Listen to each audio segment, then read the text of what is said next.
Welcome, bump lovers. Welcome to the show. Today is a special day, y'all. Somebody asked me why. Why? Bump Love turns 5. We should have ordered confetti. We really should have. Bump Love turns 5. It's such a special day for us. Yeah. Bump Love started 5 years ago, back in 2019, when our first episode came out on the 8th of March. So this entire month, not only are we celebrating women, we are celebrating Bump Love and its achievements. Yeah. So as Happy birthday, happy guys. birthday, girls.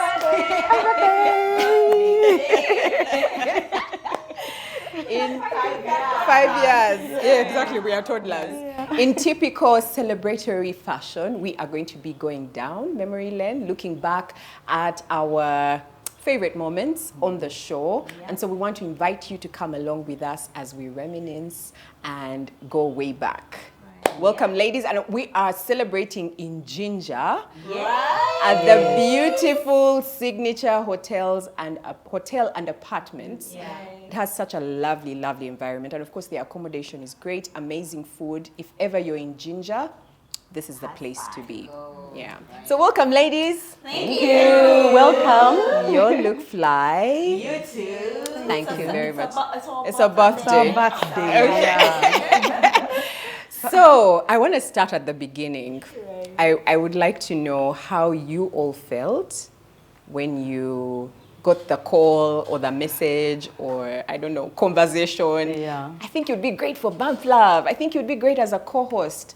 Yeah. What were your expectations? What did you think you were going to achieve when you said yes to being a co-host? Yeah. So I got a phone call. Yeah. And I was asked, I got a phone call. Manuela called me and said, oh, I'd like us to meet at, there was that Java house opposite Bank of Uganda. Yes. Yeah, let's meet for a coffee or something, for a tea.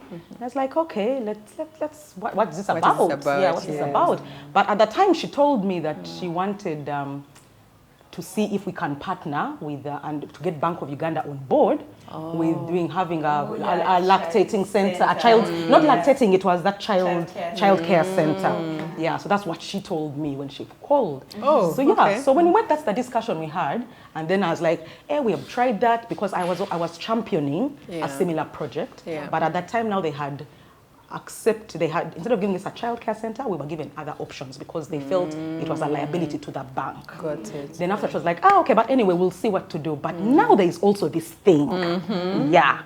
And you know, I've seen you writing letters to your son. And I think you'd be a good mix.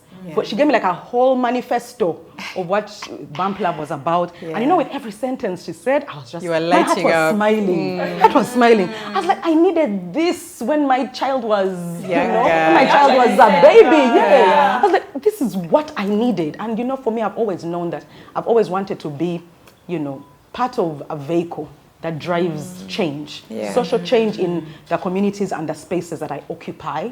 And it just felt right. So for me, my yes was so immediate. It was like, when do we start? Where do I sign? Just show me where, what, who, what. I am available. I am available. Yeah, I was so available. And I you know, because she didn't tell me anybody else who was going to at the time, because she was still talking to people. Because she was still talking to people and whatever. And then when, of course, I met what would eventually be an amazing and diverse group of women, I was like, I belong here. This is where I belong. It was valid, and it also validated my sense of purpose to create change in the communities I occupy. So I knew for sure. You were in the right place. I was in the right place, and I was going to effect change. That I knew for sure. What I didn't know was, I couldn't quantify it. But for me, my standards in that aspect have always been just change one life. And then I come here and I find 4 different other women. So if we all each change one life, 5 lives changed every week. Whoa. Not bad. Not bad at all. But guess what? We've changed so much more. So much more.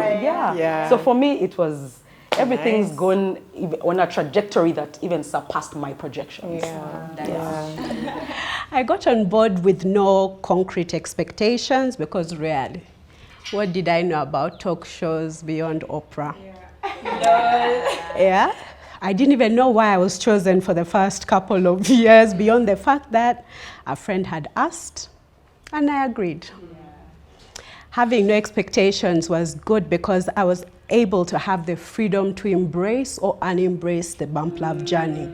Was it easy? No. Did I think I would bring an alternative angle to the show? Without a doubt. When you've lived as long as I have, seen, done the things that I've done, really, you usually carry stories that are a mile long. What had I hoped to achieve? I felt I wanted to empower the girl child by retelling stories of my life, my experience, my struggles and triumphants. And of course the resilience it took to overcome them so that some young woman out there wouldn't have to start from scratch, you know?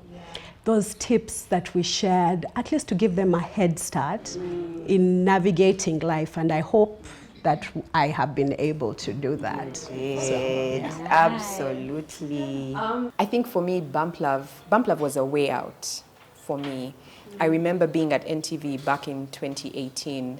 I'd been a news anchor as of 2018, 7 years. And I was starting to think to myself, I feel like it's time to move on. I feel like I have done all I can. I've talked about this on several platforms. I've done all I can here at this station, and I feel like now I need the freedom to create content that I love and that I'm passionate about. And so I looked around in my circles. I had known Manuela, I think, from church circles, and I knew that there was this Bump Love community thing going on Facebook. So I reached out to her to say, why don't I help produce a YouTube channel for you?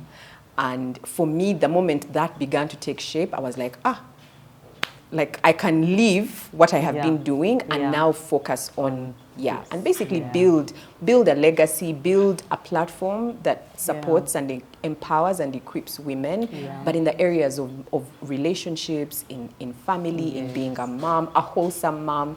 And then of course, as Bump Love evolved, we added on the aspect of just being a woman.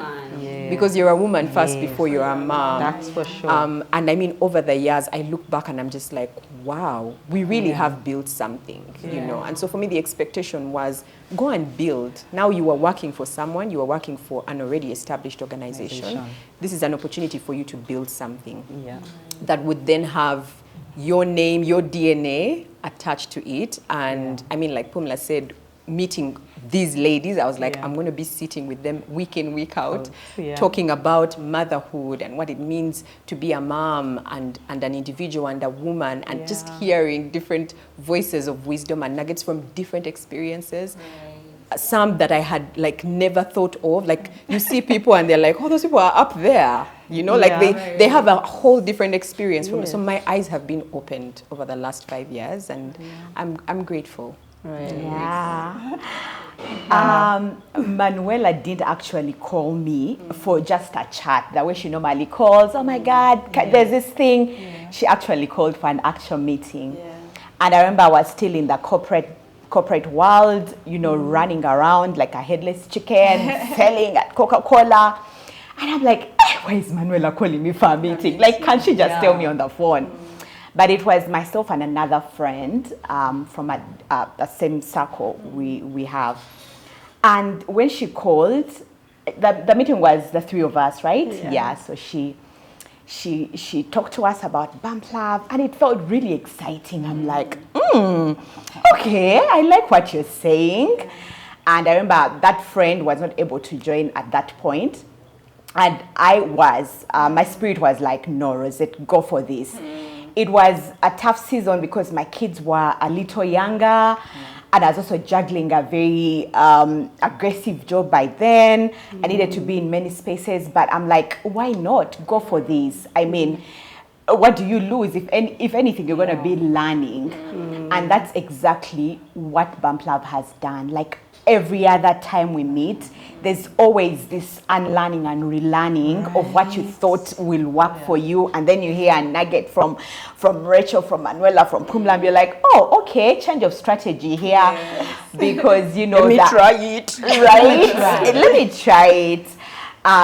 So my expectations have actually been met because mine was to learn. Like you're not losing anything. Go and learn. You don't stop learning as a person. So we've learned a lot from motherhood to womanhood to navigating marriage to navigating even work, like overall areas of life. And the truth is, I'm grateful because you know, I started 5 years ago, and I'm not I'm not where I was then. Yeah, so when Manuela came to you and your friend, had she come for your friend or she come for both of you? For both of us. So the way I'm saying here, since I'm the only one Manuela we didn't know each other personally. If that girl had said yes, it is me who wouldn't be seated here. No. It looks like there would maybe 6. No. There's an answer there that has to be yes. There's an answer there that has to be yes. Yeah. Would we have been 6? I think one of us would not have been on the show. I don't think it was you. No, it wasn't you. It wasn't you. So it was actually either one of these two. No, it was either one of these two. Oh, because they wanted to be in the background also. Yes. I wanted to be in the background. Especially her. She really, you actually work her, because Manuela told me there's a Pumla. Yes. When people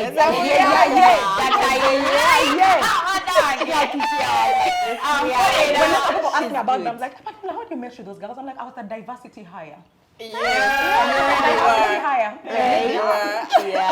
No, I actually think that in such interesting ways, I saw you guys as diversity. Because I may be the only person that we were doubting was Rachel, because we would keep saying to each other, but aren't we as if similar? Like me and you, aren't we very similar? Apart from our personalities, we really have the same background. Because when we started talking about this show, I told her, you know, I've always wanted a show where women can tell the story of a same situation differently. Why? Because we are all different. And yet, and it came for me from a time, I was struggling with something with Blake. And I remember my mom came to advise me. I was like, everybody came around, but I didn't relate. Was all the advice correct? Absolutely. Let me be honest, it was a time of circumcision for Blake. When the idea fell in my spirit. So I didn't want him to be there without a pamper. But everyone was telling me, remove the pamper. And I'm like, but I don't want to. I feel like the place is going to smell. There were so many things that were going on in my mind and in my heart. Then I called my friend Helga. You guys know her. And Helga was like, no, you don't need to remove the pamper. Let me come and I show you. And I was like, if there were a group of women and there's a woman I wanted to be like as a mother, I would pick her advice over another mother. But they are all mothers and they are all raising their children and all their children will be fine, you know. But there's one who I identify with. And I remember that's when it dropped in my spirit. But I was like, but where do I start? You leave it there for the Lord to continue to grow the seed inside you, to water it, and that's what he does. He does water our seeds. And I found that as I continued to journey go through my motherhood journey, I kept calling her because I most identified with her. But there were other mothers in my life who were around, but I couldn't call them. And I was like, but this thing, it looks like if you have different people, you can pick. The problem is we don't have where to look. We don't know. You don't know. Someone gives you advice, you feel it. Then you ask Rosette. She tells you what to do. Then you go and ask Pumla. Then one day Pumla and Rosette are together. They're like, when they ask me, you're like, oh, so she asked me. Then you look bad. Yet, but you are even she didn't take either of your advice. To which which school to take that child, right? She made a different choice altogether. She asked another mother. Now you are feeling like banana. But ultimately, it's just which mother does she identify with? So when we had that conversation about, let's do a YouTube show, because I think that time I'd wanted to come up with my own YouTube show. And then I was like, but you know what? There's something. And then I planted also the seed. And my God, you picked it up, Brian picked it up, Ben picked it up. It just became something. And I remember now the challenge became, can you speak to the ladies? And now, please note that in all this, let me be very honest, guys. I didn't want people who had been on TV before. Or like celebrities at that time. Ordinary. Yes, because then it becomes more political than what you have actually come to do. The agenda changes. And so when I looked at, I remember, Pamela, your name was first, that girl. Call it out. I would see your posts. I am dying to also write a full paragraph. I'm like, Manuela. I loved how different she writes very beautifully. Yes, how different you are. Especially, and I also like the fact that you'd embraced divorce in such a beautiful way. Because people see divorce in such a negative. But you said, guys, this is life. I'm moving on, and one time. Maybe. Maybe not. But either way, life goes happened. On. And I'm not going to be, I'd never seen you bitter, quarreling, never. You are just, I was like, Banange, this girl is such, women need to hear from the well of wisdom that she is.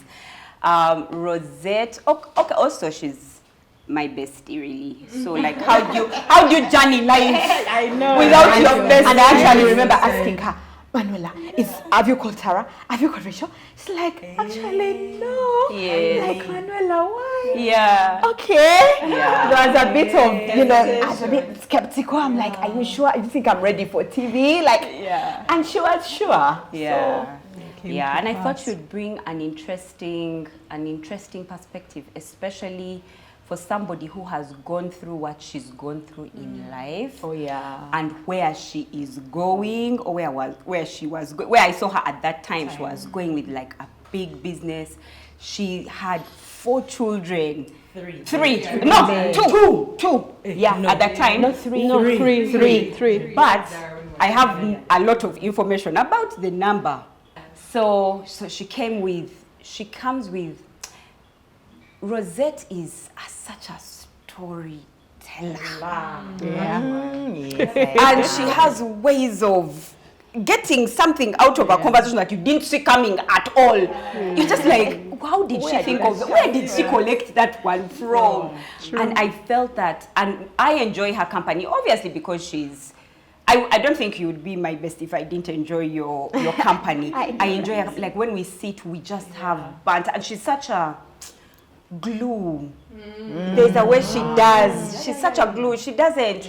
She knows everybody, and she leaves everybody exactly where they are, and she meets you there and enjoys you as a person. You can think that we knew each other. She's amazing. So I thought she was amazing. And then I went to Angie. Now, Angie rejected from the get-go. And I remember thinking to myself, actually, that's why she should be real on the show. The one was real said no. The was like, no. Let's talk about other things, But the thing that I loved about Angie was the fact that she carries the wisdom of an old soul. Yes, that's the word. Old soul. Yeah. There is no day you will sit with Angie. Now, kunyumiza bino. Surface or present. There's a way she digs from the past. And there are moms who are like that, who want to raise their children from the past, in the present, with the information of the past. And yet she balances it beautifully. That is it. She balances both. That is her magic. that is. You find her so bougie. Hey. She's bringing it. Hey. From here, I came to work. When you look at that, you're like, No, I felt, and I remember I now know her children. These are boys, big boys at this time, 17 years old, 20 at that time. And they were respectable, nice men. And another thing that I absolutely loved about Angie, actually Angie came with, you had a lot inside your pot. So, I don't know if I'm allowed to say this. Is it weed? Not at all. Angie comes from a very wealthy background. And you would think that they would raise the most spoiled children. And you would wait. In fact, when they're starting that they are young, you're just like, we shall see. When they turn teenagers. Where they end up. Not for Angie. Angie raised them in a way that I was like, Bananga, there are so many wealthy women who would want that help. Like, how did you do it? How did you raise them? How did you raise them? Yet you're so soft and so, like, how did you raise those men in your home? At that time, I felt that women needed to hear this. Rachel, she was forced. She was forced by her husband and my husband. And then I was also forced. Remember when She wanted to be a yes, she really wanted to Go be on TV. Now you want to try we're this here again. to get out of the kitchen. I know. Right. Where would we have gotten scripture from? But now seeing her on the show and how she has impacted, especially the community of introverted. Oh yes.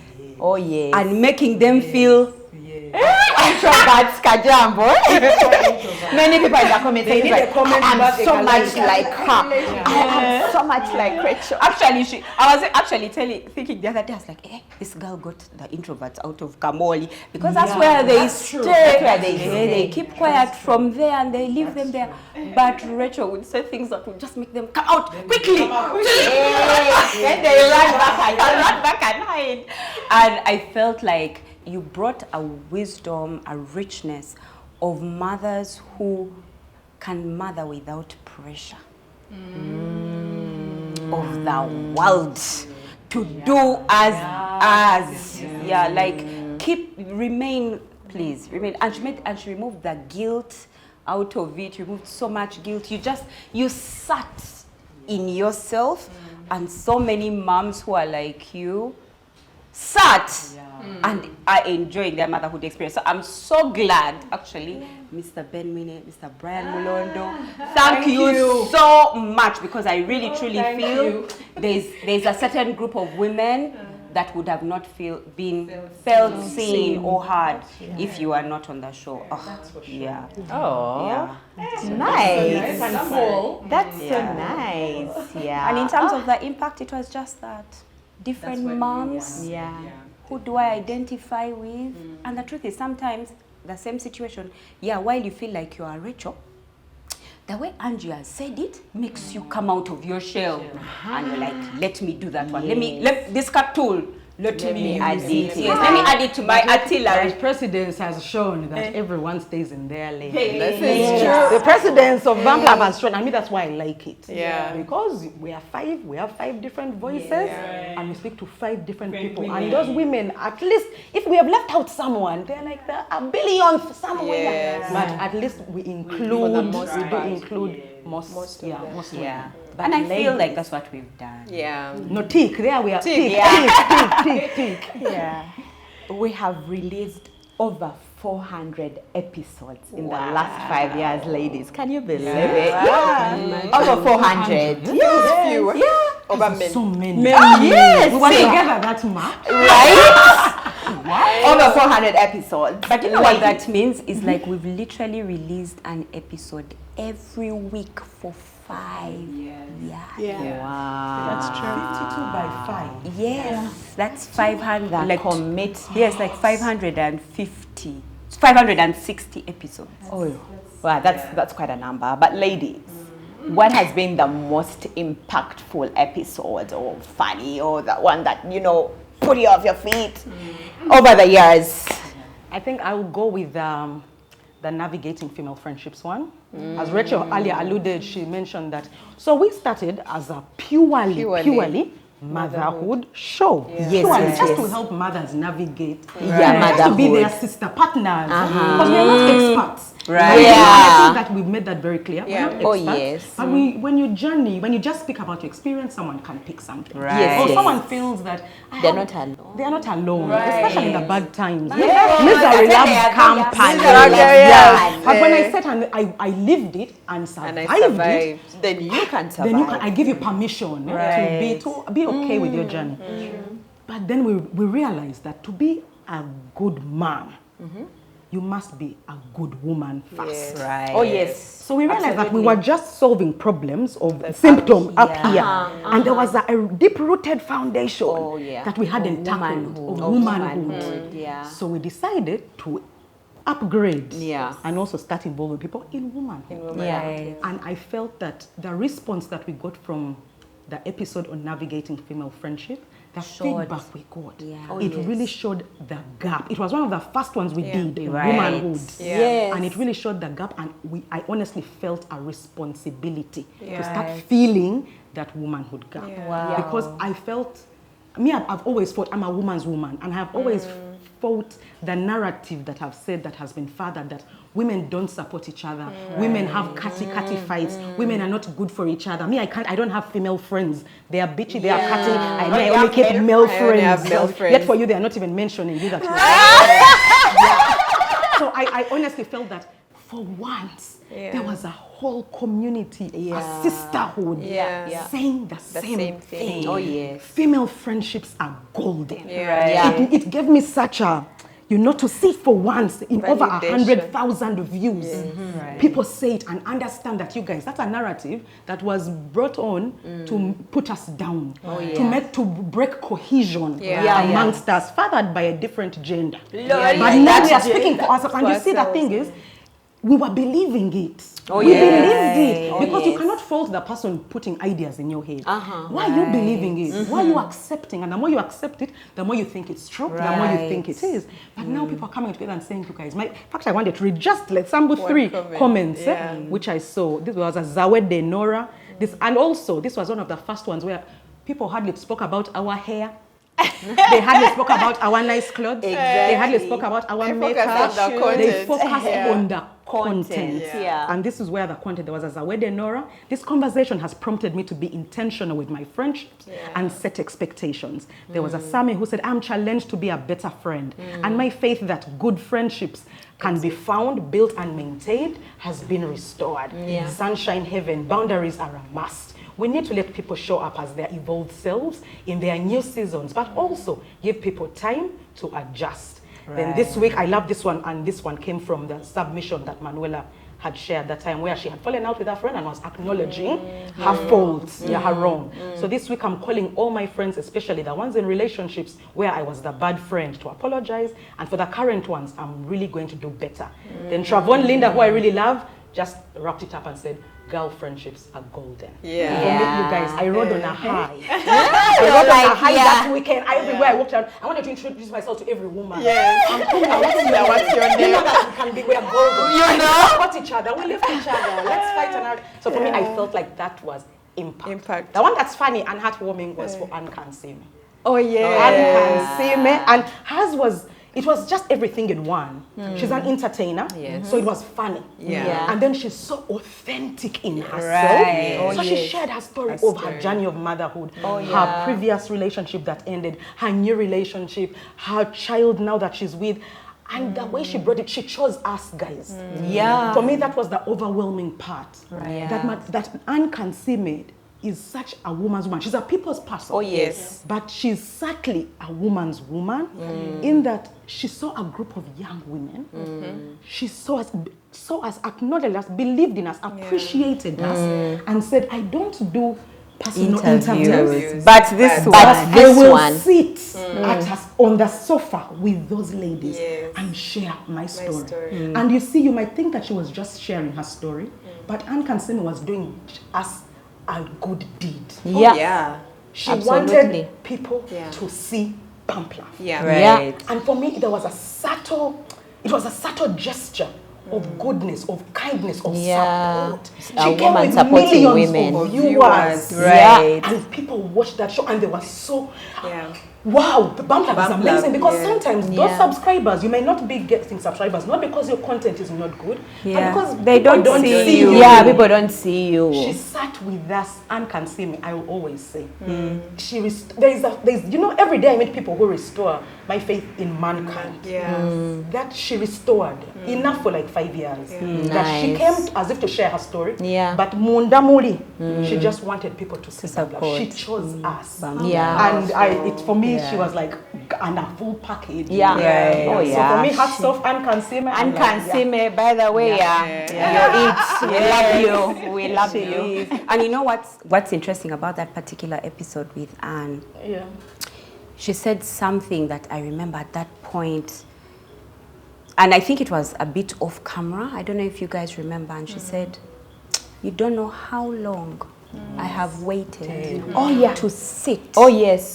on this Oh, couch, yes. to get my seat at this table." And I remember my heart. Thing. I was like, oh my God. You know, every day you take certain things for granted. That you've given birth. Then they call you on a show. Then every week you get up and you talk and people appreciate you and you move. But someone is out there saying, Banake, when can I qualify? I think that's the word she said. Yeah. When That's what can she I said. qualify Yeah. to sit on that couch? And I was like, oh. And she used to say it in the comment section, by the way, guys. My mom used to think she was just joking. I think we She was always commenting on our shows. Oh, yeah, she would comment. This big girl. What is she doing here? Small pond. Yeah, She so had said enough. she's amazing and she loves people. She loves people. I mean, such a I've woman seen to her man. relationship. Like now, for example, with Brian, my God, you know, they really yes, I've push seen each them other. She together. encourages, she pushes, even on our individual platforms. Like she's really there. Which, speaking of which, actually, they've started a talk show. Oh, yeah. Yes, they Yes, they have. They have. It's Pretty Tough Ladies. Yeah, pretty on tough. Go check YouTube. it out. Yes. Everybody, Yeah. first pause. And check out the Pretty Go Tough check Ladies. out Pretty Tough Ladies. And subscribe. Subscribe. You have to. Actually, she made us so confident to tell people, by the way, subscribe. Subscribe. Before we were like, subscribe. If you watch, if you like the content. Now she's like, Subscribe. As long as you're here, subscribe. Yeah, So please let's support Anne and the Pretty Tough Ladies. Yeah. Please Hi, go Didan. subscribe, comment. Rachel, Tell them I'm Tanya. coming from Bob Love. Yeah. Let them feel the love. Yeah. Please do. And I mean, I'm so thankful that she chose our show to share a very vulnerable story, you know. I mean, for me, the most impactful show, I guess goes without saying, was my story Your time. fertility. Yes. I think I mentioned it when we shot that particular episode, that story was a long time coming because I had to be in the right headspace to share it, considering the sensitivity of it. I could share such a vulnerable part of myself even before I see the fruit of it. Yeah, and I think it took a lot. By the way, I saw a quote recently, and I'm going to try and paraphrase it. It says, just because I carry it well doesn't mean it's not heavy. Yeah. And so it took a lot for me to share that story, a lot. And when I finished, I was so anxious. I was like, maybe I overshared. Maybe I should not have said. Maybe I should call Brian and tell him. I think that episode, the ladies would have understood, by the way. They would have been a little disappointed, but they'd have We would not have understood shit. She's formula is the lying. very one. She would have understood. She'd be like, you guys leave Rachel alone. Let's pack it. Let's pack it. When she's ready. Excuse me, people. Yes. Dear, Wama, you put this girl. Excuse me. No, Wama, you are still something. I was still submitting. What were you Let me saying? know. she's such a This is the part where I'm going to softie. call Brand. Manuela said that I am a softie. Anyway, yes, I mean, and I think when we shot the episode, there must have been like 2 months before the show aired. So those 2 months they were crazy. Yeah. But eventually I rested, and when the episode came out, I was thankful that the goal had been achieved. It was really to restore hope. That goal was, Yeah. that goal post, we kept moving Moving it, it. and moving it, and moving it, until there was no goal post. Yes. Because, wow. Yeah. And the bigger impact actually was the fact that you were sharing while still in the weight. In the weight, yes. But now you had found some kind of peace, Yeah. in the weight, and which is Yeah. something we need to, you know, To embrace. To embrace. It's Yeah. part of like what we've been saying about like being a woman, that there are things that you're waiting on God for, or waiting for, that may not come in the time frame that you want them to, but that doesn't mean life stops. Yeah, you continue. You're even able to encourage people in similar positions while in the wait. It reminds me of the initial episode that we did with the other lady who also was in waiting. Oh yeah. Oh, yes. The pretty girl. Yes. do we know? Yes, I don't think we can share Okay, the okay, follow-up. yeah, it's not our story to our share. story to Yeah. share. Okay. But it reminds me so much of that. And I remember it was such an impactful episode. Even that that one. then. And Yeah. I was thinking there is no way in hell I can share my story before it happens. When I heard, because I remember I was supposed to be on that You show, didn't I even wasn't come there. for the show. Yes, but I was just like, she's so bold. Like I just can't. And yet I You came didn't to know that years place later that you'd be sharing. that I It was would. the right time. You know, when we had just started this show, funny. remember I didn't want to be at the forefront. Yes. I wanted to be in the background. And I remember struggling to open up on the show. Right. And yeah, in the beginning, like you guys were so out Yeah, there sharing your Everyone stories. used to ask, Rachel doesn't share. Like, what am I going to share? They always talk about me. Like I was so afraid of coming out and like being open. And I remember, I don't think she remembers this, but Pumla told me, she's like, Rachel, there are people who want to hear what you have to say. I used to tell you all the time. How can you say I don't remember? Really? I used to tell you all the time. Anyway, that one time you told me when Angie's office, it stuck and it stayed with me. Of course, I didn't start sharing immediately, but I thought about it. I was like, okay, how can I share but also maintain? Angie's office. Okay, now I remember the exact You time. remember the Now I exact remember time? the Yes, that time. How can I share but still maintain a privacy? I know. And so that story for me was like my coming out story. I don't know if that makes sense. Like I Yeah. shared something vulnerable Yeah. that I felt like, first of all, I'm embarrassing myself, I'm embarrassing my son. Like, I know. Why would I share something? But it was well received. You guys laughed. we laughed. It was so funny. It And you were was so so giddy. happy. You know, it's the way you were sharing, and you're like, as if you I keeping know. yourself, but I want to tell you, Wow. So fun. I was busy side eyeing. You guys were on the floor. We had fun. For me, that was really heartwarming, and I'll always remember that as okay. You can be a little vulnerable, and you won't die. Yeah. It will be fine. It will be fine. Like the world won't come to an end. So how's it for me? I think impactful for me was also my story time because Right. I got a lot of responses. But one that touched me because story time I was just sharing about mom and her death and how we struggled through the years. And I remember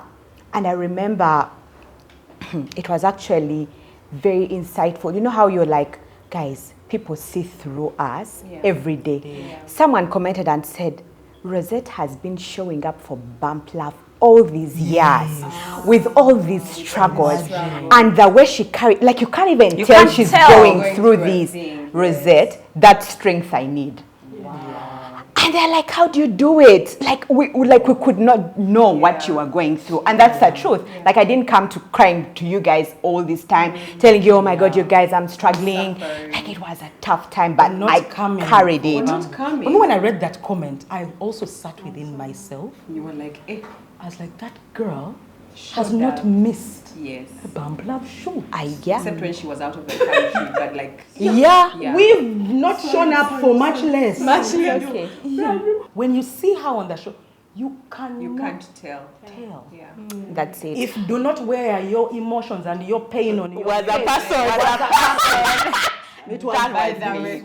True story. So all the comments that I got, people that called me, I'm like, oh, people see you. They see us. Yeah. And they hear us. Right. And they put the dots together. And they're like, Rosette, that strength I need. I got a lot of that. I'm like, that strength I need.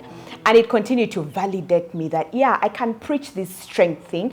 I can preach embodying all these things. Rachel was speaking about resilience as women, as something that we need to hold and have. And I realized that is honestly what I carry. Like, I am so resilient. Yes, you are. I'm very resilient. That is true. And that impact to people. I got someone that my Calumet, a girl that we grew up with, who knew about mom, but because I'd shared that we didn't tell everyone about cancer, because everyone you tell, you know, my mom is dying of cancer, or my mom has cancer, that, you know, they'll already prepare my mabugo, let me save, because that one is not around, and we didn't want that negativity, because there was hope. We were hoping that, you know, she could heal. And she called me and she was crying. She's called Viola. And she's like, Rosette, I had no idea what you guys were going through. Because the things that people are saying here, I think after her passing, people were not sure. Like, you guys, it's so sudden. How come we didn't hear about this? Because my mom was also another strong person. Like, she would walk with her pain. And, you know, not cry and tell people, oh my God, you guys, hey, Banage, this is paining. No, she would carry it in a certain way. So people were not sure. So her death was like a surprise to many people, a shock to many people. And they started speculating a lot of stuff. And then when I shared, she's like, oh my goodness, Rosette, what you shared? First of all the ladies that had lost their moms, there's that hope. Like, I just, you know, energized them and told them, guys, it's not the end of the world. Like, you can move on. It's a must. So do not kill yourself. You're not the only one. Everyone is losing a mother every day. And for me, that feedback, she called me crying. And she's like, you know, there's something that you put in my spirit. I think I need to search for God more, because the way you shared that God held you, I want that God. Who gave you that strength? I need that strength. And I'm like, yeah. So I felt the impact, honestly. I felt the impact after sharing. You know, all that I shared carried so much, you know, telling people how strong we were in the season, how you can do it regardless. You can continue with your work. You don't have to, you know, stop working because you have a sick birth or a sick child, or if you're going through a situation. It carried a lot in there. Anyway, she told me she had been going through something, and she was strengthened that it will pass. It was really strengthened that it would pass. And for me, it spoke a lot. It spoke a lot. Light moments, funny moments, those were many. But I love life. I love happy moments.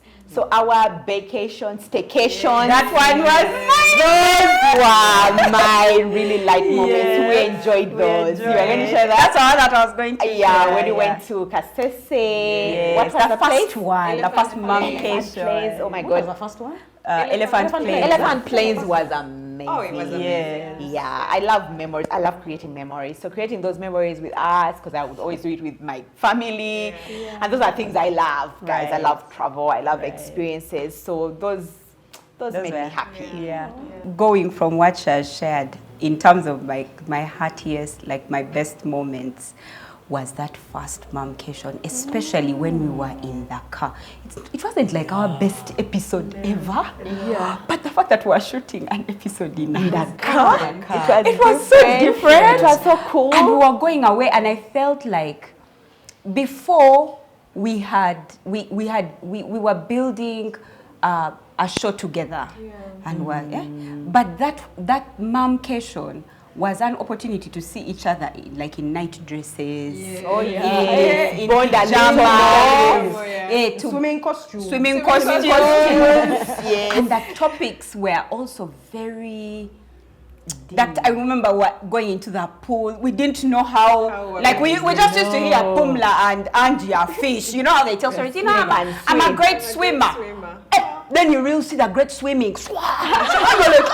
Wow. So it was just such a good opportunity to see each other outside of the show. I felt like it was so nice. And we found we had such, I don't think we knew, I think that was the time we found out we had good chemistry off the show as much as we had on the show. And I think it did something to us to the point that Angie would keep saying, isn't there another Mamke show? I felt it was nice. It was great. It was great.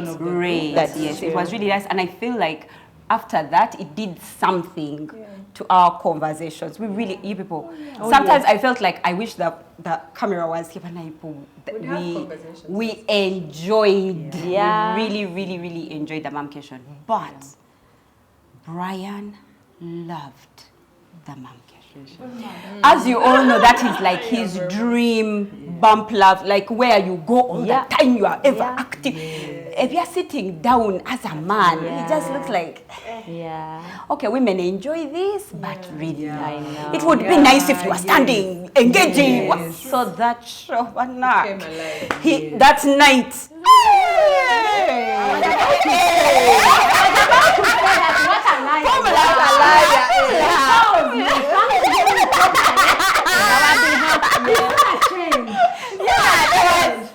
Sometimes we ask for Mamcation, not because of anything, right? Producer can be strict on us.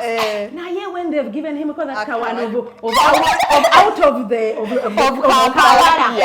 he's like smiling. All of you is smiling at you. I just felt like it was such. He was in a good mood. The entire weekend. He was in a good mood. We thank you, dear. The Mamcations were These guys would even send me. One for Manuela, it looks like this weekend. Go back. Don't come back next week like this. Please ensure you even get calls on Saturday. Manuela, kind reminder. If you feel it on Tuesday, please reserve it for Friday, which is near to Sunday. So it was really, that was for me was my heartwarming one. In terms of impactful, I think it was my story time. I think because for the first time I talked extensively about the depression. And usually people will see you as strong and resilient and ambitious and all those things, and they have no idea. And I felt in so many ways that it was an opportunity for me to share that when you see people who are strong, you just check in. You just never know, because also strong people don't talk. Because even my friends, apart from me withdrawing from them, they had no idea. They just thought, okay, she's running her life. She's Kumbe, I'm in a closed room with check on your close friends, on your strong friends, strong friends. And I saw it a lot in the comment section. There's a group that I work with. They are cholerics. High alpha women, and we walk the journey because again it's very lonely, right? And so they were struggling, and during that time they all came out and they were just like, we know what you're talking about. Even the comment section, people just going like, okay, I didn't know. I think that was the number one comment that was in the section, the comment section. What you're describing is what I'm going through. I didn't know that is depression. The degree might be different, but I didn't know that is possible. I didn't know that I'm going through a depression. And for me, who also didn't know at that time, I felt that people who didn't know, I mean, I had people telling me in my DM, tell me a person that you went to. I remember there was a certain document that I got that has all the counselors in Uganda that I just kept sharing, like, find your way, because they would also come and say, Kale, also you used Holy Spirit, but me I want to use your Holy Spirit, Simulina. So give me a court counselor. And so I'll just send them that picture, and it really touched my heart to see that some people could finally have an explanation for what they were going through. Because that's the unfortunate thing about depression or mental health. Challenges for that matter. You have no idea. You just feel like things are not okay, but you can't pinpoint point. Yeah. I had people come into my comment section and say, I was going to commit suicide. But at least now I know what it is, so let me go and see someone. There's a certain lady who shared that she had gotten a divorce. Her husband didn't understand what she was going through, and she thought she was running mad. Oh dear. So I didn't know how much. Yeah, I didn't know that degree. Actually, to a certain extent, I felt I didn't want to share that story when we were doing my story, because I felt like mental health has been used so much that it's almost being abused. I hear you. And I didn't want to be a part of the people who also who fathered that narrative. And so I didn't want to be, people was, hey, also you've also looked for a problem to add, And then ultimately, the reason as to why I shared the story was because of how I came out of it. And I remember that particular annual personal planning getaway was so impactful.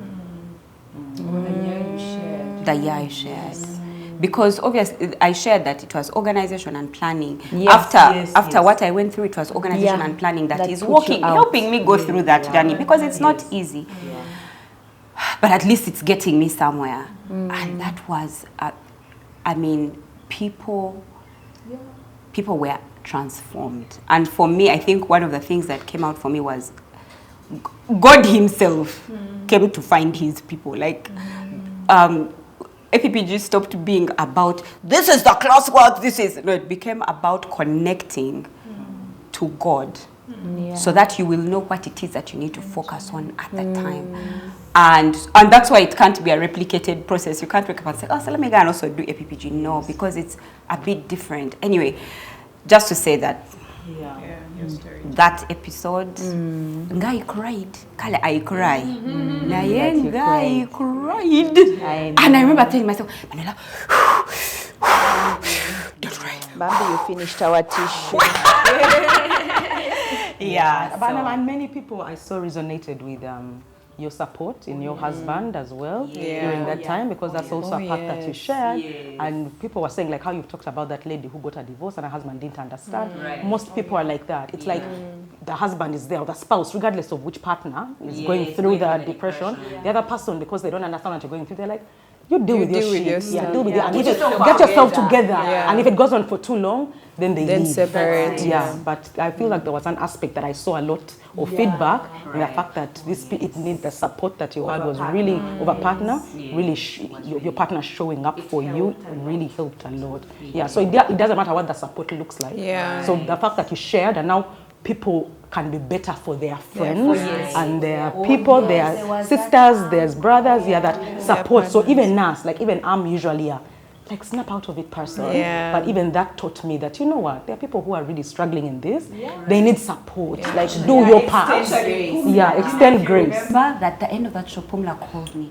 She's like, Manuela, Kale, this depression episode, there's a way it has done me. I didn't know people go through this. It was so foreign to me. And I also usually associate it with a certain type of weak person. I usually look at that person, it's like a weakness, a vulnerability. That's like, why are you like that? Can't you talk to yourself and just snap out of it? So to see somebody, an alpha woman, who is going through it, I was in a place of, I called Manuela and I was like, what? What is that? So for me, it was like, even me, I was transformed. I was a dumb plaza. She was so transformed. She paid for someone. And she said, but don't tell anybody. Don't tell Now we are telling She was like, please, Manuela, get someone and pay. So, you know yourself. That was actually Pumla. She said, Bana, Manuela, if it's just here, small organization and plan, have money. Save someone. Save someone. And I got feedback from her that the person really benefited so much from the program. Again, just one life. Like this. That's all that matters. I was in that class with that lady. She's a nurse, beautiful, beautiful spirit. I think if there was anyone who deserved that position, it definitely was her. I like the fact that you said that people could now identify their problem. But it's one thing to identify your problem. It's another to get to the point where you can speak about it. You understand? Because a doctor or whoever will identify you have a problem. But when you came out to speak about it, it showed that there is no shame. You know, it's something that is happening, and the best way to tackle it is by looking at it, you know, acknowledging it. And also speaking about it, so you can save another life, because Manuela's story is not going to reach the whole world. But one story can start up another story, which is really good. On my end, the funniest, it was out of the actual show, on the side, before I started spinning. Oh my, I've remembered. Spinning class, you remember? Everybody who sees that and they see me spinning, they're like, what happened? I said, well, the transformation. Mwami Mlondo, you can play that reel, it speaks for itself. If you ever had them, they say, yogeza echifanani. Yogeza echifanani. That video is it. So I think we were going down, and gravity did its thing. We went down entirely. Entirely. And Oplaga, you girls are crazy. Nobody even said sorry. Everybody just laughed. We laughed first. So funny. She was so amused by herself. Yeah. The legs are not supporting. With my purple cross. But yes, I think I'd got them at your house or something like that. Anywho, as Rosette would say, my most revealing, my most heartwarming, to be honest, was when Rachel talked about the underpart.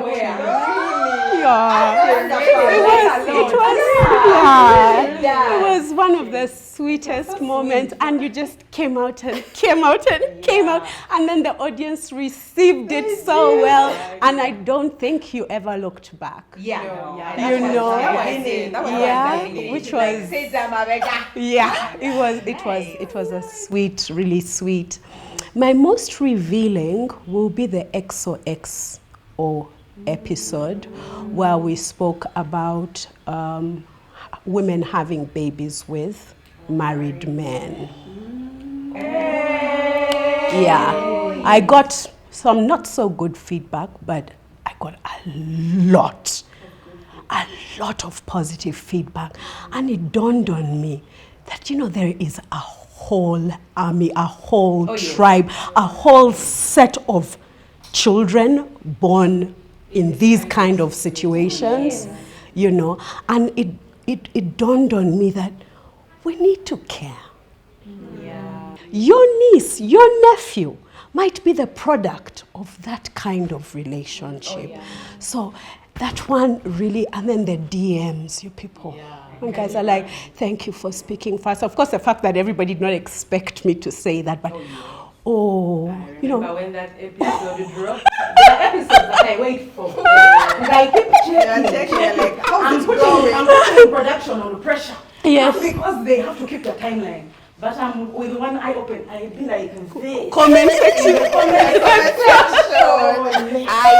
like, Bangla is there. But wow. Yeah. The reception, Wow. the relatability, Yeah. the understanding. You know, there was like a pause there of really? general, you know what? This is the reality. It is. And that's how she drops her nuggets. It Like, is. you don't see it coming. And she's like, she shakes that table, that glasses.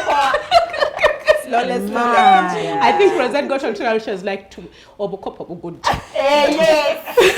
Yeah. Trying to arrange. We were there trying to arrange. We were like, we don't know whether oh my God, she said these it. are not the views. We don't know how They are also Yeah. But it was that show revealed to me Somebody even asked, do you have stepchildren? Have you grown up in a step family? No, I don't. But empathy is being able to feel for somebody else without having gone through the same situation. So for me, that show was very revealing. The most impactful show for me. You see how in the 19th centuries, the rave was home economics. Then the 20th century, we sent guys to the moon. And they came back. The 21st century has literally been about financial literacy. Let me ask. One of the shows where we also got some guns were thinking. Blazing. Was the sex show. Let's talk about sex. I want to ask in this day and age. Oh yes, no, guys. Of course, to be honest, no. That's when she like Rachel, you know. But when you go back and watch that show and just divorce the slightly maybe slangish words used to describe different parts of our anatomy. You people, let me ask you, why don't we have sexual literacy? Marriages. Because it's killing a lot of marriages, actually. Yeah. Because that is one universal language that cuts across people. I keep telling people, men and women will never be equal. Right from those days, I couldn't see how they could be, except you can't believe in one place when making love. And you know why? You know what many women are complaining about? Like they will go all over, look for singers to teach them, and they are complaining about the men. They're like, these men are not doing us. That's why I said that show was so impactful. So many women are talking to so many other women. Yeah. Do you understand? Yes. What's the point? How about you listen to a man speak? Yeah. Do you understand me? Women are getting into their 45. You get to 45 is when you experience. You're like, this is what triggers my orgasm. Has it ever occurred to you why women get, ever noticed as older women, we tend to look very frustrated? It's because they are not. It's because you're not talking shit. I thought they said that anti-women talking to women. I thought they said that as you get older is when it becomes nicer. If you listen to that guy's conversation, they were nuggets of information that before women are there cleaning their homes, drinking medicine, all these things, making money. Just dial back. Because these bodies of ours were created to eat, sleep, defecate, and to procreate. So why is it this integral thing in our lives? We are always bypassing it. I think mostly because of the way it was introduced to us. It's not bypassed in the more developed world. They actually start talking about it when the children are in school, and it is encouraged. The thing with here, Africa generally, sub-Saharan Africa, is that the way sex is introduced, it's like a forbidden fruit. Exactly. So already you're telling people that this thing is not good for you. It must only be practiced in the covenant of marriage, and you keep it to yourselves. Exactly. Don't talk about So you and can't remember bring in it Uganda, out. what is that saying of what is that? So you're not even that women talking to other women. It's a thing that is When you're about to enter. But this is a conversation that should be had in open spaces. I'm able to have financial literacy training because financial literacy is preached as a good thing. Managing your finances is preached from the grassroots. We are teaching our children how to budget. But sex, it comes at a point where the only person who should be telling you about sex should be a married person. But even them, what do they know? What do they know? Because they started out as... But they don't know. They don't know. You're But guess what? 30 years ago, sexual literacy was not part and parcel of the syllabus of first world countries. So it's just a movement. But once we get that right, now we are looking at all these things and we are forgetting to look at the core. And once we fix that core, couple, once we're able to speak to each other, this is male and female, do you see how the family unit comes together?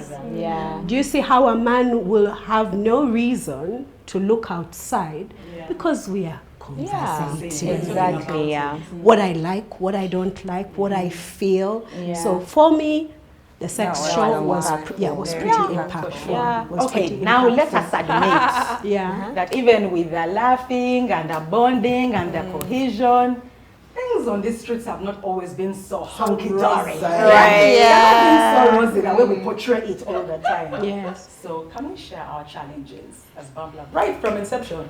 Right. From the beginning. Starting with me. The first one. No hesitating. Starting with. We'll need a drink, I think. So, in the beginning, you see these 5 women here. I rather these 4 women because I was the one on the receiving end. They are all very busy, all very accomplished. That one over there works in a bank. This one was running a business with a husband, but also working with Coca-Cola. This one over here running a multi-million-dollar business. This one over here, CEO of the credit. Like, people had schedules. Now, we needed to align on when do we shoot this very impactful show that we want to create a legacy and, oh my gosh, it's going to touch women's lives. When you call them, this weekend, I can't come. I have to go. I'm not available. I'm not available became my worst phrase ever. Oh my God, I'm not available. I'm not available. And so trying to align our calendars was such a challenge. Such a huge challenge. And for 5 women. And for 5 women, you know, you find 5 mothers. 4 wives. Working wives, working moms. Oh my God. Until you've added the real I'll get layers. really frustrated. So you find 2 people are available, the other 3 are not. You find 3 people are available, the other 2 are not. You find one who is just not available, and it's not her fault. Her calendar is full, and these things are important, you know. And so that for me was such a huge challenge in the beginning. We eventually came around to organizing ourselves, courtesy of the master organizer. Oh Lord! And that has really helped, because people now ask us, like, how do you manage to shoot? And we found a way somehow.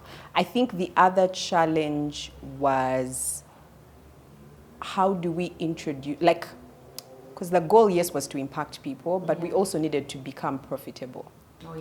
And so how do we tell potential advertisers that we have this really great thing that for us we believe in? How do we sell you our vision? And I remember YouTube at the time in Uganda was just beginning to catch on in terms of content creation. Most advertisers really believe in traditional media. They believe in TV, they believe in radio. And so we knocked on doors, and people would look at us like, You're a group of mothers. You're talking about what? On what? On YouTube? How many views do you have? How many followers? And so for that reason, we have a running inside joke.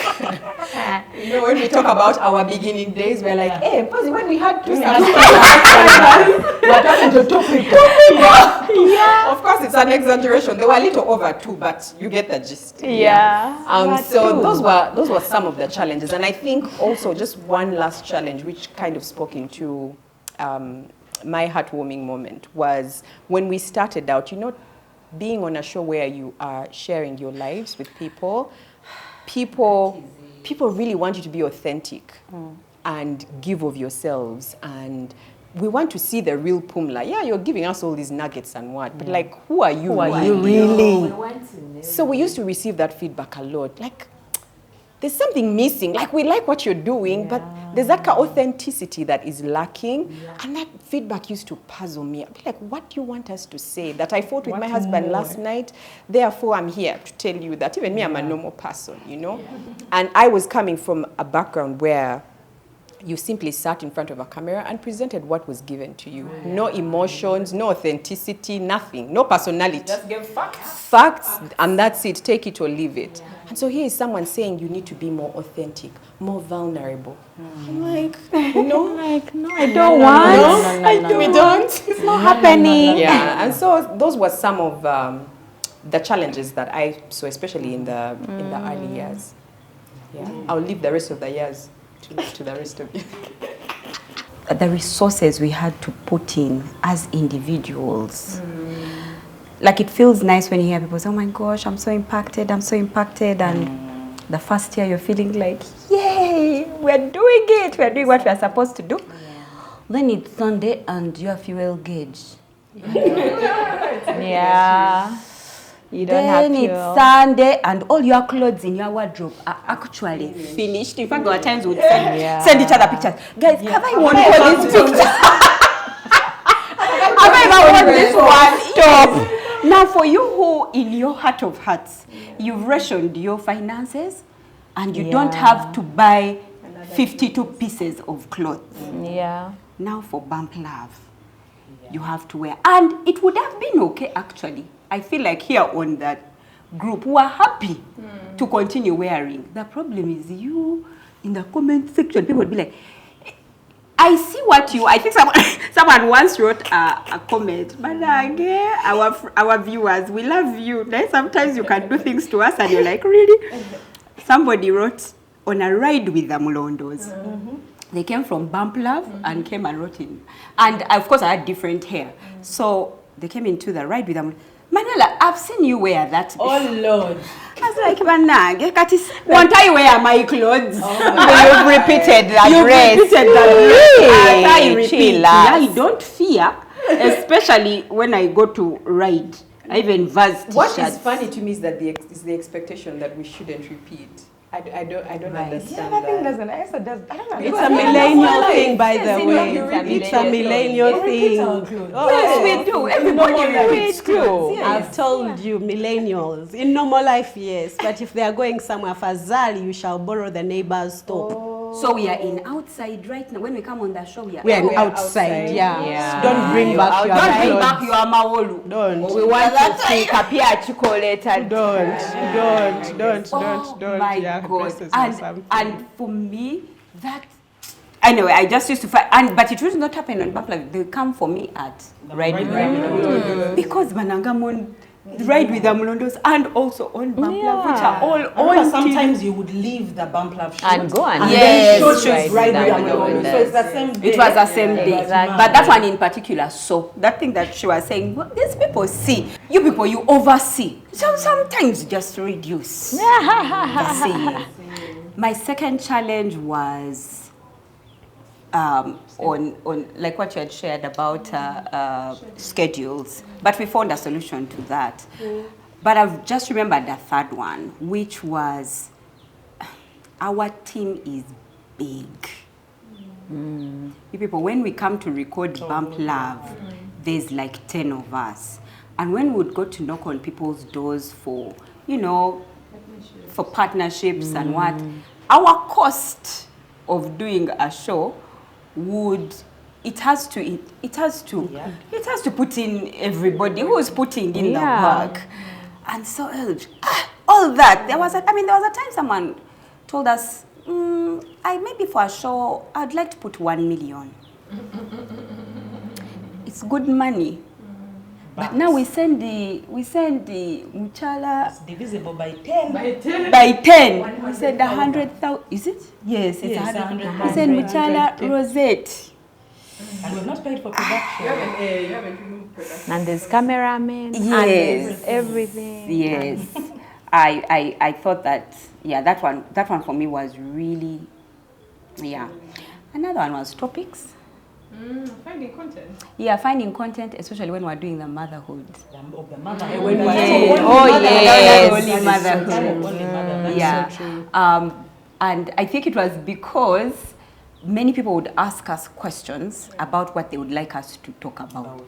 But when we would come to say, could we talk about, we're like, but what's that topic exactly? What's that they want us to talk about? It seems like you can finish it in a phone call. Right.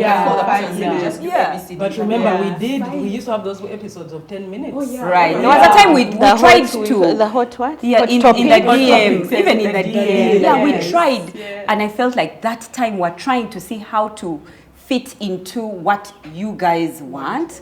Yeah. And then one day we just sat down and said, but can we just do our thing? Yeah.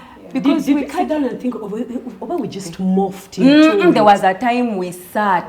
There was a time we sat and said, but you guys, in the DM, in what, we're doing 2 episodes a week. Yeah. You remember? Oh, yes. And we're like, you know what, guys? As long as we continue to look at the audience, Yeah. we'll keep being like get this lost to in bring there. and we said, now we regrouped, and oh my, It was amazing. you guys ate up the show, swallowed it, and enjoyed it. Yeah, that is so true. That's so true. I'll go next. I've been pretty open about my challenges with bump love, especially in the initial years. I really struggled with working on Sunday. Some days I would leave a site at 3 a.m., get home, put my head down for like 1.5 minutes, then the show.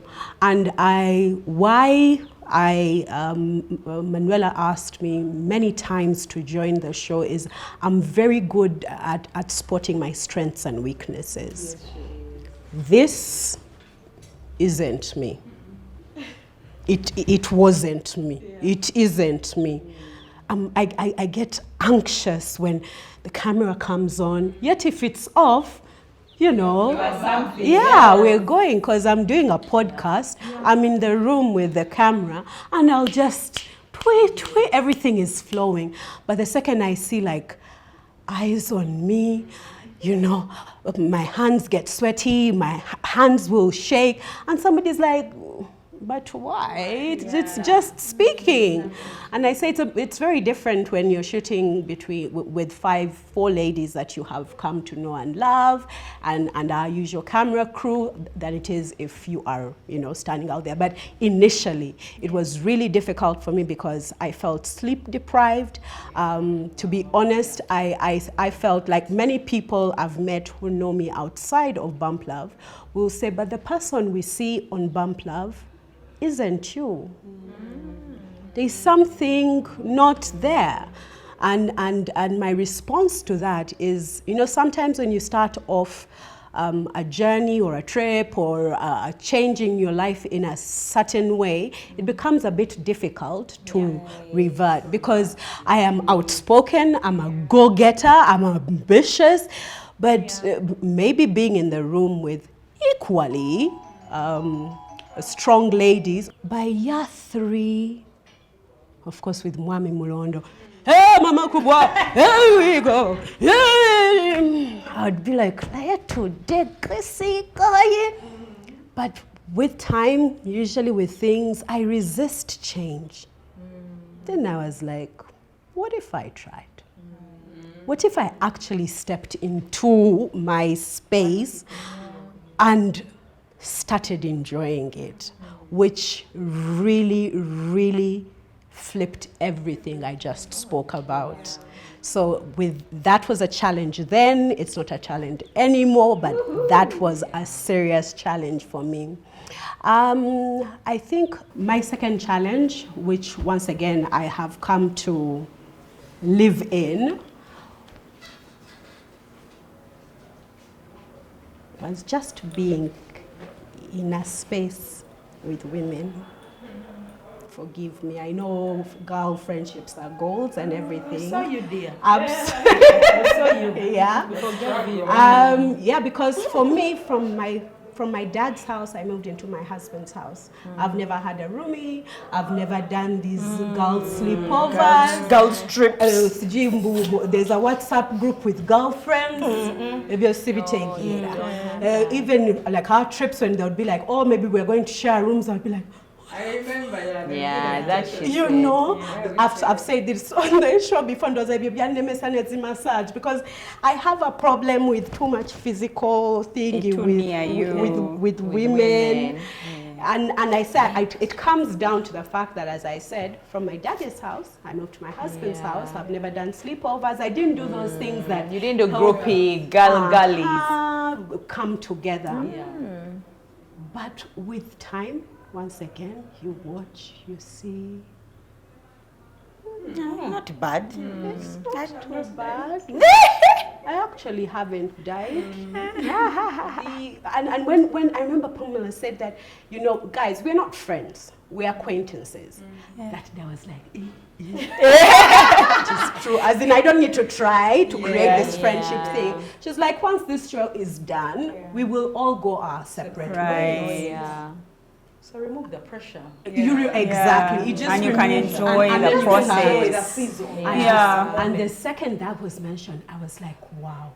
So we're just acquaintances, meaning we don't have to be all the time in each other. We don't have to check on each other. Yeah, I get pressure. If I've forgotten to check on someone. Were we all supposed to come together and hug? I know for a lovey-dovey We have to care so much. Yeah, I'm used to. Do I have to buy her birthday gift? Yeah, then I have to remember what that child did the other day. Like my kids are machua. You know, before you have children, you get really bored when you hang out with people who have kids. Oh yeah. Then like now when they grow, you get bored. Oh When yeah. women talk about their children, Yeah. their young children, And what they did. yeah, and then you like like to remember. Then you say something, you say, but remember I told you it was the class day, the parent-teacher complaint, well, dance thing, they gave him the awards. Graduation. in our days we didn't have graduation. So there's so many new things that have come, you know, with regards to parenting and motherhood and womanhood. So like now when people be on their kids, yes, I'm interested, but I'm like, man, hey, your stage najita. Like she has forgotten most of the But you can't believe slowly by slowly you find it so easy, especially if you are in a space of positive human beings who are not trying to change you, as in if you're like this, okay, we go like that. If so, and then we have this guys, we have this amazing chemistry, dance. I've ever danced with somebody and they move backwards. You move it. So we, like yesterday, we were shooting a show and before Rachel could say introspect, we knew she was going to say. You were finished. The queen of me, I don't do friends, I don't do girl groupies. We finished each other. We were at the show and we were like, if Pumla was here, She would be Actually, when she came, I remember when she came, I told her, Bananga, yesterday we missed you. And she was like, for what? I'm like, Bananga, had you been there, you would have. Inside the light. being able to be in a space where you understand. Like now, Rachel has like a thermometer in her body. You understand, eh? Yeah, you understand. There's a level it reaches and it knocks. Yes. It literally If you've not put knocks. She has. If you've not put chicken wings in the mix. We all know that the girl is skinny, but Yeah. she can't eat. If She's a anything, when food is not sent at the right time, it's like all the wires inside. Yesterday she was all over herself. The dinner was served late. In my corner. She almost died. I wish I had known. But guess what? You can't believe, of course, sometimes we misfire. I didn't think Rachel would make it to the dinner. It had been a really long Rachel day. And you know how she conserves her energy. There was some regret in my corner. There. You were there, but you couldn't do nothing about it. I was already there. Yeah. So like the way I'll tell you this, if Manuela has told you you're going somewhere, do yourself a favor. Take a care. Because you are going. You are going. She'll come, she'll pass here, she'll hey, are you sure? There is a lesson, now there's a teacher, now hey, are you sure? So it was so beautiful just getting to understand. And guys, these, you know, when we speak to different types of women, Banange, we are so different. We are so diverse. We are so diverse. But when you see the power of when women come together, now I'm going to the goals. When women come together, with like, that background history or whatever, and they slowly start falling in love with each other's little bits and pieces. And then learning from each other, because I had to speak of a challenge, but when I think about the fact that it used to irritate me to have to get up on Sunday, then I remember that Rosette's mom was sick for over a year. And every single time she came, but I had to speak of a challenge. So there it is. You've reminded me. Let me tell you the challenge in our differences. I am highly structured. Yes. I am highly structured as an individual. Yeah. And this is right from, I was raised in a progressive household, but it was traditional. And in that traditionalism, my parents surrounded us with people of traditional families. Schools that I was taken to were highly traditional, both in culture, in religion, in just the traditions Of community. of communities.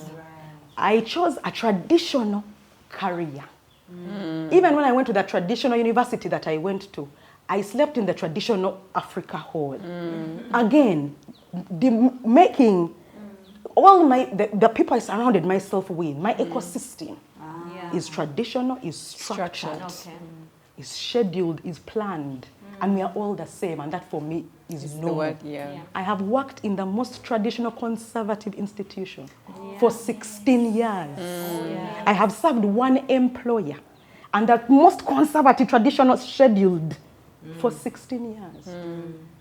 And then one day Manuela comes knocking at my door To enter you and puts me in a room of no structure. creatives. I know. I have never worked with a creative in my life until I came to Bambla. The ones I had met, I used to think had some wires. So I just used to be like, okay, that person is there, but I never ever spent so much time with them for them to be a problem to me. Until Bambla. Hello. Wow. You hear what they're saying with the planning, we couldn't get schedules. She was frustrated because she was the one doing the planning. I was frustrated because people thought it was okay. Yes. And we lived with it. We lived with it for No like one had to apologize for anything. Yeah. We just had to be okay with the fact that they are okay. Let me tell you how creatives work. For me, even when I'm feeling a certain kind of way, if I know I have made a plan, I'm showing up. I have to, because I'm thinking always of what is the ripple effect if I do not. Showing up.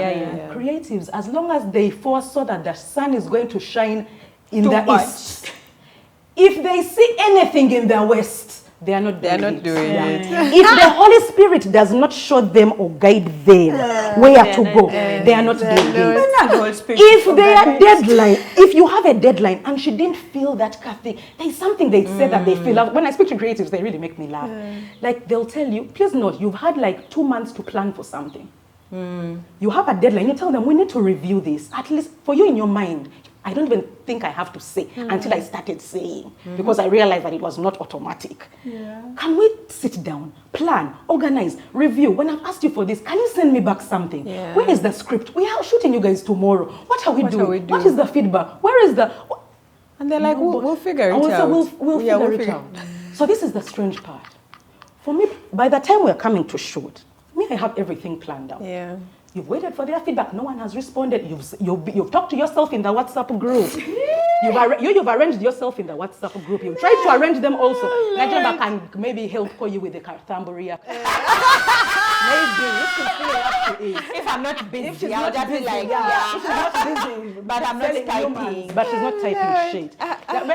Maybe Rachel will send you a voice note, which is not related to what you were talking about.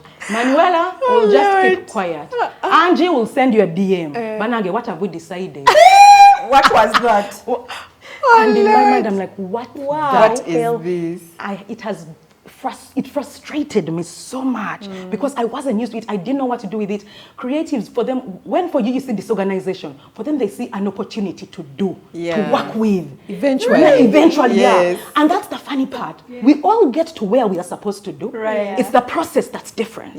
Structured people, we come together, we convene, air out our plans, strategic issues, we go, we move, we execute. A creative will come, the shoot it's on Sunday at 9 a.m. You're expecting all these things to happen. Even 9 a.m. when we're starting, you have nothing, but let the show start. They even surpass you. Who planned for 2 months? Now for me, it was that anxiety of the process of waiting, because for me, I've never been with people who think like that, who thrive in what for me I see is as disorder, as clutter. For them, they thrive. We can start conversations, you guys, and then by the time the conversation ends, we've answered 5 different questions, of which none was one of the original ones. And me, when I see that coming, I get anxious. I'm trying to put everybody in order, but now it also taught me about myself in that way that yes, you're highly structured, but you're going to, but you see, and this is another thing, I've always chosen to hang out with, I think something I told Najeba one time, that for me, there are people I've realized, I don't have the training to be with those people for a long time. So I just don't be with them. I'm not going to interact with those kinds of people. I've always chosen this other structured life. But now when this bump love chose me, I had to navigate my way. Somehow, somewhere, I had to find, however difficult it was. Even up to today, let me tell you, today, we started 2 hours late. 2 hours late. And we know we are in Ginger. For them, they were all in Ginger. Me, I came from Kampala. I was here by 9 a.m. because they told me we are starting to shoot at 10. We started at noon. And it's okay. We are giving. So now even me, I have to be there and say, let us pumla wusa. It's okay. We are going to have a fantastic show. At the end of the day, it's the product. It's going to work. It's going to work. So don't sweat the small stuff. Release it, leave it. So for me, it was just, oh my goodness. Up to now, these guys have got over their challenges. For me, up to now, I am shook. Just shook by the way they live their lives. Just tomorrow will come, nobody cares. And the day pans out well. So the overall thing is that it all pans out well. Eventually. It's just that process that I'm like, You don't get that process. But honestly, creatives find planning like, oh my God. I know that. That's what I learned later. That we are now both on pressure. Even me, who is trying to put in my planning and what, I'm making them anxious. The creative who is just doing what they want is making me anxious. So I was like, I've learned creatives a long time ago. You have a planner, plan yourself. Leave them. You just stand there, leave them. When they find their way to you, accommodate them like that. So I think that's all. Just a second. It's good. Pumla spoke about creatives, and I'll tell you this. A lot of creatives actually believe that it ends up well. That's what I realized. But when I started living a planned life, because of, once again, the annual personal planners getaway, the truth is, when a creative plans, then you're gonna do it is something else. That anxiety, we talk about that, is that drive. Let it come when you've done 80%. Then that 20, you're just adding burungo. But the truth is, we apologize because we are one of those people. And we have grown. But you know, the truth is, I personally come from a structured place, because where I used to work in the formalities, everything that you have to be aligned, the meetings are on time, everything is structured. But because for me, I know that people will be people. I have so much grace. By the way, many times when Pumla would come in the inbox and say, guys, what's up? I'm like, oh, Hughes, at least I know someone is structuring us. Because you would actually be a savior. I'd never mentioned, but you would always be like, oh, at least my anxiety, because I'll be feeling the same thing. I do not have that time because I'm running around with kids and all those other things. I'm like, who is helping us on Bump Love? I know there's Sunday, but I don't know what we're talking about. Then Pumla would come out. I'm like, someone is speaking. And I'll be there waiting. Like there's times I'll be there and I'm like, what you would actually. And then as soon as I come in, Then now people maybe start talking, they say something. Please note, it is Saturday, we are shooting on Sunday, the next day. We've had a whole, no one is saying anything. Me now, sometimes I even have to apologize on Monday and say, you guys, my week is so busy. Yeah. Please help. I come on Friday. Never nange, we've also grown. For sure there's been growth, but again, because for me, my standards are really high. I'm just like there. I'm like all your spaces, home is structured, all work my is structured, spaces. so when you come into this an was unstructured the very space. first one. The very first one. So thank you. You helped. You really Thank you for appreciating me. Thank you for embracing that challenge. Anyway, mine was working on Sunday. That was such a challenge because I would have to work Monday to Saturday. I barely rested. There's a season when I barely rested. I'm like, what the hell? Like my children would be wanting me on a Sunday because that's the only time I should have breakfast for them or cook breakfast. And then my husband, if he wasn't supporting enough, Bambi. So coming out of the house early because I had to be on time. Call time, 8 a.m. guys, on a Sunday morning. And I remember when Ann Kansime came, she's like, guys, you're here every Sunday. In the morning, she's like, yo, I've given up. But yeah, it was such sacrifice. For me, that sacrifice of having to not rest the whole week, I'm like, it's quite a challenge. Yeah. Ladies, the show has grown significantly since we started. How do you feel the show has impacted whether your life or that of our audience? So first of all, I really want to say thank you to Bump Lovers for consistently giving us feedback, whether it was in the comment section or on the streets, in banking halls, supermarkets, people who like literally stopped you and said, the show has changed my life. And sometimes it would make me sit and pause like, what exactly about the show has changed your life? Like we say many things week in, week out. Sometimes we're being goofy and funny and just being our silly selves. And somebody feels like, wow, for me, Bump Love is like the highlight of the week. But I do remember a message from a friend of mine who lives in the US who said that she was with a young girl, she's 18. And she said that she understands her mom better because of watching the show. Wow. That thing blew me away. I was like, at what point? What were we talking about? Was it when we were talking about heartbreak? Like at what point did us talking about our motherhood journey enable you have perspective? And for me, it just goes to show that God works in mysterious ways. Like He will bring you the answers that you need in the most like unconventional way. And to say that I feel like we really have done the Lord's work. Like week in, week out, sitting here and sharing our stories and being vulnerable and being authentic has allowed a woman somewhere, a young girl who's not even a mother herself, and she's starting on this journey now at 18. Imagine what she's going to be like when she becomes a mom. What a way to see. That she's going to be a better version of herself, but also of her mom. Because I know that there are probably stories there which she was not at liberty to share. But I found that for me was very impactful, plus a gazillion other comments and feedback that we constantly receive. Meanwhile, I stopped at the 18-year-old. She understands her mom. Her mother We are the mothers. We are the mothers. Standard over there. Mothers of 18-year-olds are now. It must be the topic on toxic family members. I think so. Because I saw similar comments. I saw similar comments in the comment section. Very similar. Like, man, my mom, you've helped me understand. Wow, that's nice. Really nice. So for me, mine was very personal actually. And the person who showed it to me were two people, both Angie and Brian. The impact that this show has had on me is that it, in her words, Manuela, Bump Love has humanized you. I'm like, oh, she's like, you are like a robot. In your previous life. In your previous life. I'm like, oh, really? So I remember she took me through a breakdown of how it has humanized me. And Brian actually said the same thing. And he was sharing that, in my other life, the other side, where you're telling people how to do things, you're seen as perfect. Perfect. Which And even if you say you're imperfect, it's a perfect way to say you are imperfect. So she was telling me, Manuela, it has really humanized you. And even people who did not identify with you before and just felt like, oh, she must be some snobbish girl who whatever.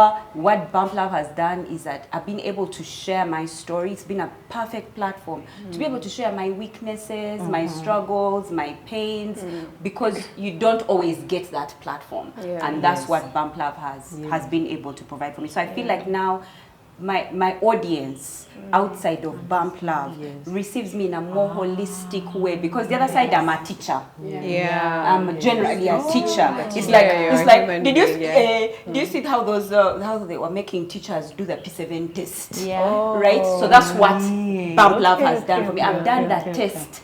So that when I go the other side, they can say, okay, you can talk. You can talk. Okay. So Bump Love made me human. Madam, have I represented? Very good. Nice. Well, mine, I'll use one of the audience person. I know we've always struggled as Bump Love. Many people want to have one-on-ones with us. They want our numbers. They want to speak to us. And it's a little difficult. It's so overwhelming, and it's difficult to do the work yet we really, really want to. So there's a lady who was in Dubai, young lady as well, under 25 years old. And when I was in Dubai, so because I shared pictures, so she was like, I really, really want to meet you. But our program didn't align. But at that time, I gave her my number. Just as she was, I didn't think I was going to meet her, that's the truth. I knew I wasn't going to meet her. But I just gave her my number. So she came to Uganda, and she insisted, she was really asking, Pamela, I would really like to see you, I would like to see you. And I was like, what, why? I can't meet all of you. It's so difficult. So she was like, anyway, no, it's okay. I'm going to leave something for you. Even gifts I don't take, because I don't know what's in them, you know. So for some reason, though, when she was speaking, I kind of aligned. I felt a connection. Like, Pamela, maybe give her some time. Which is, I think she's the first and only Bump lover I've ever met. And a stranger completely who I did not know. So I had a speaking engagement. I went to what is that place called? Rosaho. And I found her waiting. We were going at a time, so I told her I'm going to leave the bank, go for my speaking engagement, and I have a maximum of 15 minutes. If you can say what you want to say in 15 minutes, great. As soon as I got there, immediately, because she knew she was on a time clock. In a nutshell, this is a girl who found out through random aunties in the Chalo, and then later confirmed using DNA, that her parents who had raised her were not her parents. Oh dear. Her father was her best friend, her closest personal person. And then a story unfolds that her mother abandoned her and left her with that man. Her mother was a baby mama. So as like me, I'm a single mom. Then my partner comes, we're dating, we get married. Then me, the mother, I abandon you with your stepfather. So and this is something she didn't know. But now she's grown, she's finished school, she's becoming successful. Now you know how those relatives come. People knew, other people knew. So for her, she's the firstborn because she came in with her mother. Then these other kids, she knew these are my siblings, all of them. She has no blood relation.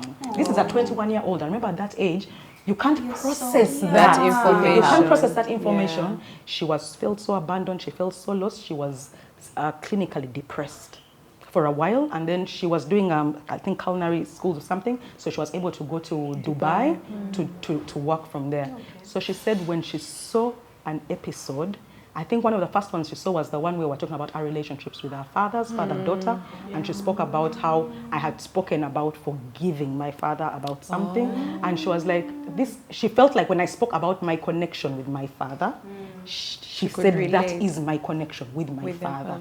And then in hindsight, talking about how I was able to move past this thing that I felt like my dad had abandoned me, I felt so lost, but then somehow I was able to heal that wound. And I was also really young at the time and not able to process, because had that happened to me in my 30s, I would have gone about it differently. But the heart of that 21-year-old, like you literally feel abandoned. So she went on now to even come up, tell me episodes, and you know, she was so, please no, she has 15 minutes. But clearly tell me what Rachel said in this episode that helped her with this problem. So at that point, she was suicidal. She had actually tried to commit suicide before. but then she was saved at that time. But she was now in her mind, she was like, me, I can't live on this earth anymore. No one likes me, everybody has lied to me, who and what am I? Of course, me in my mind, I'm saying, but why would you think like that? These people love you. But that's not how she processes. So she was fully suicidal until one time she was watching Bump Love. She watched that episode. She told me how Rosette said about, I can't remember exactly word for word what she told me, but she's mentioned all of us, the episodes where we had spoken and how we spoke to her directly. And she said that in a nutshell, she learned from Bump Love that she has to take accountability for her own actions or lack thereof, for her own emotions, for how she feels. If something happens to me, I should be able to do the work to get back up before it swallows me. I'm listening to this girl speak, rapping quickly because she knows I have to leave. Time is moving. I even asked those guys, excuse me, first give me some 15 more minutes. Let me finish. And I was and I just wanted to. So she's written to me letters over time, but there's one phrase which she shared with me, which I thought was so powerful, and I thought I would share with you because she was speaking to you guys. So in the mix of emotions, sleepless nights, miles away from home, wondering what a waste and loss I had become, exhausted from constantly reaching out to somebody who became a beacon of hope, I found a beacon of hope in Bump Love. They spoke about different aspects of life struggles, success stories, and inspirational moments, which were comforting, yet giving me the reassurance that there is more to life by choosing to be better. I used to struggle to sleep, but I now knew that I could pick up my remote control and listen to an inspirational word. Most importantly, we all have our moments and no journey is perfect, but each of these special ladies has a unique personality that speaks to me spiritually, mentally, fun moments, and most importantly, when they choose to be vulnerable so that society can have positive change. A warm gratitude from the northwest corner of my heart for having come through for me unknowingly and yet when I needed it the most. I am forever grateful.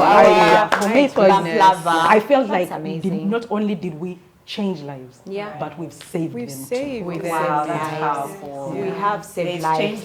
We have changing but saving. Yeah, we have met women, but when I meet a man who comments on that show, I'm just like, yo, you get.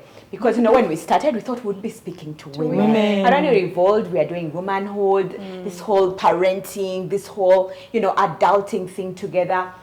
I found a man who told me, Rosette, you guys saved my marriage. What? You saved my marriage. There's things that my wife, she just called me and told me, you know what these ladies have told me.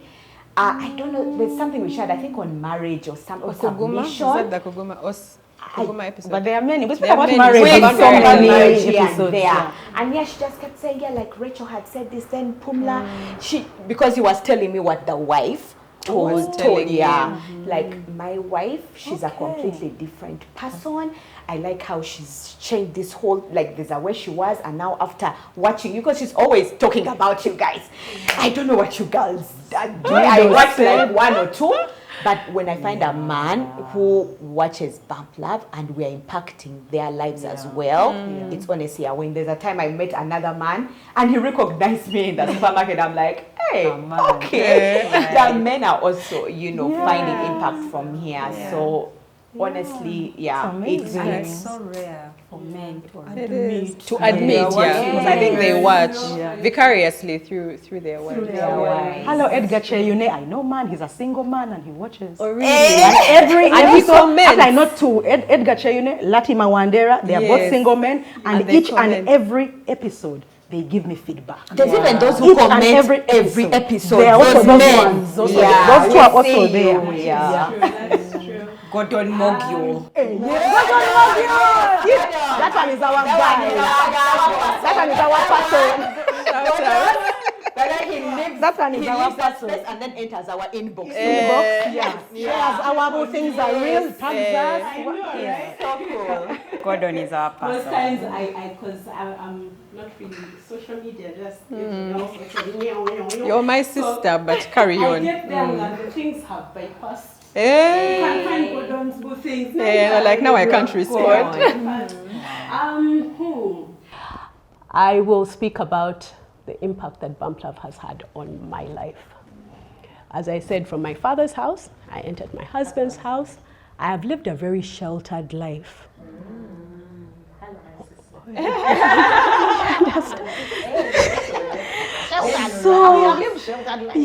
So when I came here, On Bump Love, I realized what people say and what they do aren't always the same. Then the assumption that we all understand the obvious. We had that conversation. Right. It's not obvious. It's not obvious. But I'm thinking there's some base, like a base whereby you don't come and poo-poo in your friend's house. Then wait. Then you added that thing, Pumla, when you said, poo-poo the first time. Oh yeah, we've had that conversation. But if I have told you what you're doing is wrong and you do it again, you cannot use that thing of, I didn't know. So for me, I can't lie to you. Bump Love has been something. Most times I would be like, you mean this is how things are? But it prepares you for the outside world. It really prepares you for the outside world. When I see the changes that have been happening, that are happening in my life, as I said, when you live in that bubble, you assume 1 + 1 = 2. Yes. Not all the time. Yeah. Sometimes it equals 3. Yeah. Oh, equals 1. Yeah. But anyway, moving forward, what can I say? From adversity has grown strength. Strength to understand that I can't change people, and the way I think isn't the way everybody will think. That we come from different backgrounds. And the minute I understood that, I became more acceptant to the way people run their lives. So I was always very comfortable with pink coconut. But just being around you ladies, I'm sure Rachel also feels it when she says, when I joined, all these people are busy with their lives and everything. And today, Rachel is busy. Right? There's whether a spirit or a demon, no, I won't say a demon, but there's a demon, there's a spirit that gets awoken when you surround yourself with women such as yourselves. So it's unfortunate, it's not unfortunate, but when the time is the time, I never did get a chance to do my story time. That's true. Oh, you did know. Because, we shall try to... What was the reason? I wasn't ready. I wasn't ready. But as the years went by, this year, I was ready to tell my story. And my story had a lot to do with the women in this room. Really? The life I'd lived, I was favorite charity, children. I think anyway, I felt myself, One time Manuela was like, Evanange, for your siblings. And I told her, Manuela, I am a last born at home. Speak about it confidently. Do you get me? So for me, not most, I'm second last, but me and my sister, we're really Irish sisters. But that thing, I'm like, you want to grow. You want to grow. You want to step outside of your norm. I saw pink coconut, but I felt pink coconut wasn't enough. Now Kemi is raving and she's moving, and I'm like, Lord, by the way, I still even have more time. Of course, I dwell back once again to APPG. It clears your day and you realize out of 24 hours, you used to spend 19 literally farting. Just they busy. Waiting for that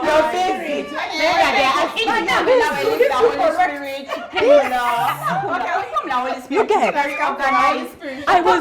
We don't hear. The Holy Spirit tells you move left, move right. You wait for the Holy Spirit to align with what you want. No. But you see, now the beauty with Spirit alone. This can never be the Holy Spirit's problem. The Holy Spirit is always talking, but you never respond until it is aligned to what you want to do. Which could be wrong. Which could be wrong. That's true. Now, this Holy Spirit was speaking all the time. My only thing is I was busy doing so many other things that were actually not moving me forward. And as I said, when you're born at the tail end of your family, even expectations aren't crazy. You understand me? So I was comfortable in my space. But being around all this, when I tell you that me, Kemi, who has serious anxiety of speaking, is doing an entire podcast alone. And then we came to watch you at BNI presenting. That was something. She's a flower. And the truth is, I never would have joined BNI if it wasn't for this space. Because they open, you girls constantly open my mind to seeing things. So now we have a podcast. Can you imagine? I know. I even started an NGO. Yeah. Nice. Yes. Nice. Oh, wow. Hadithi Foundation. Hadithi in Swahili is basically stories. Hadithi. I remember. Hadithi Foundation is a non-governmental organization. But let me dial back. Over the years, I've been searching for a calling, a deeper purpose for the next chapter of my life. My last one will be starting university. My days of being an empty nester are really, really here. But as luck would have it, as I was running a few errands at the Sajol site, I walked into Kalangala Health Center 4 and right into the office of Musao Joel. What was supposed to be a 10-minute conversation lasted 3 hours. I wasn't the same when I left that man's office.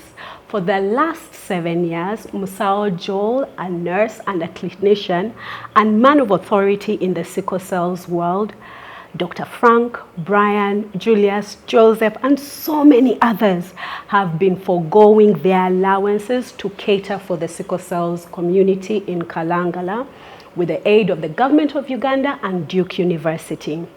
The lovely Professor Stewart, a medical anthropologist whose life's work is to help improve patients' experience in the biomedical world, is also part of this lovely team.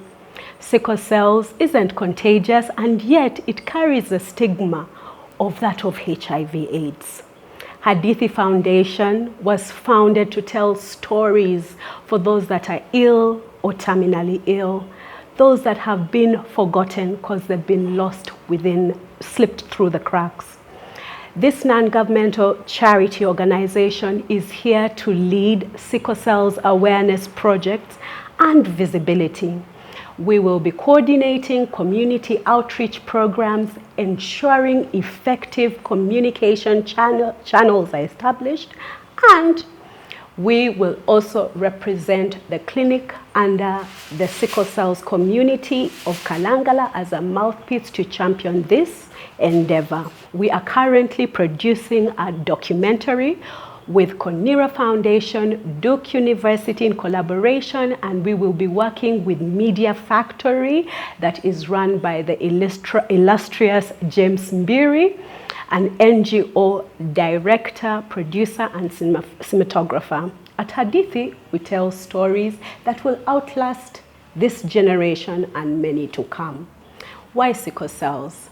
Well, as a wedding planner, I realized that we have the ability as a nation to make no new babies born with sickle cells if we simply start campaigns that urge couples to test before they have children. Awareness brought the HIV numbers in Uganda down. National awareness will do the same for sickle cells and make it a thing of the past. We are currently collecting contributions so that the people in Kalangala district are able to have access to the wonder drug called hydroxyl. There will be at the bottom where you can be able to make these contributions. But you know, it's interesting that you're saying this because I know you say your last born what, but you've been doing such big things big already. Big, like you're a big. She's the real boss chick move. person.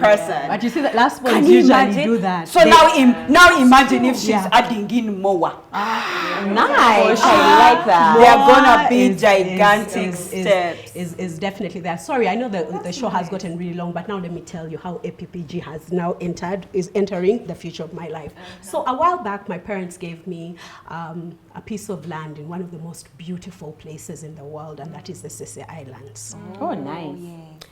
In the Sese Islands, I am building a wood chalet and luxury tented space for couples We are coming. to come retreat We are as they plan their wedding. Wow. Actually, Yes. so without the stress of committees, Thank come you. and first plan. Come, let's get financial management, because over the years I watched Bagole break down their relationships. Literally break. You see them break down in the process of getting married. So if they come into this space where you give them those soft skills, we have a set of amazing trained therapists, coaches. Madam Pumla is also going to be in our party. Come on, Just speaking to couples about just managing your finances. No point in wanting to go to Barbados or the Maldives when the truth is you can afford Sese Islands. It's all work. Right. There's all literacy. Pardon? Got some of it. Sexual literacy, counseling, guiding, conflict resolution. Nice. They reach a point whereby your in-laws can barely sit in the same room with you. Right. So, the sojourn, that is basically means the stopover. Ooh, In your the journey. sojourn. Yes. So 3-4 days, you come over, come to Sese, phones are off. We sit and find ways to plan your wedding. Amazing. Your wedding and your marriage. It sounds like even marriage. That's true. Yes, and your marriage. Yeah. So when you go for counseling, also add on that. Please put that in your plan. Not only counseling, Nice. not only church counseling. Hello, church counselors. But speaking about moves, you guys have been in the journey of moving. And the people, all of you that are on Bump Love, all our Bump Lovers, you have journeyed with us. You've moved with us. And would like to invite you to join in on a journey of transition. After 5 years, we actually have something to share. Rachel, Angie, Rosette, Pumla, this will actually be their last show.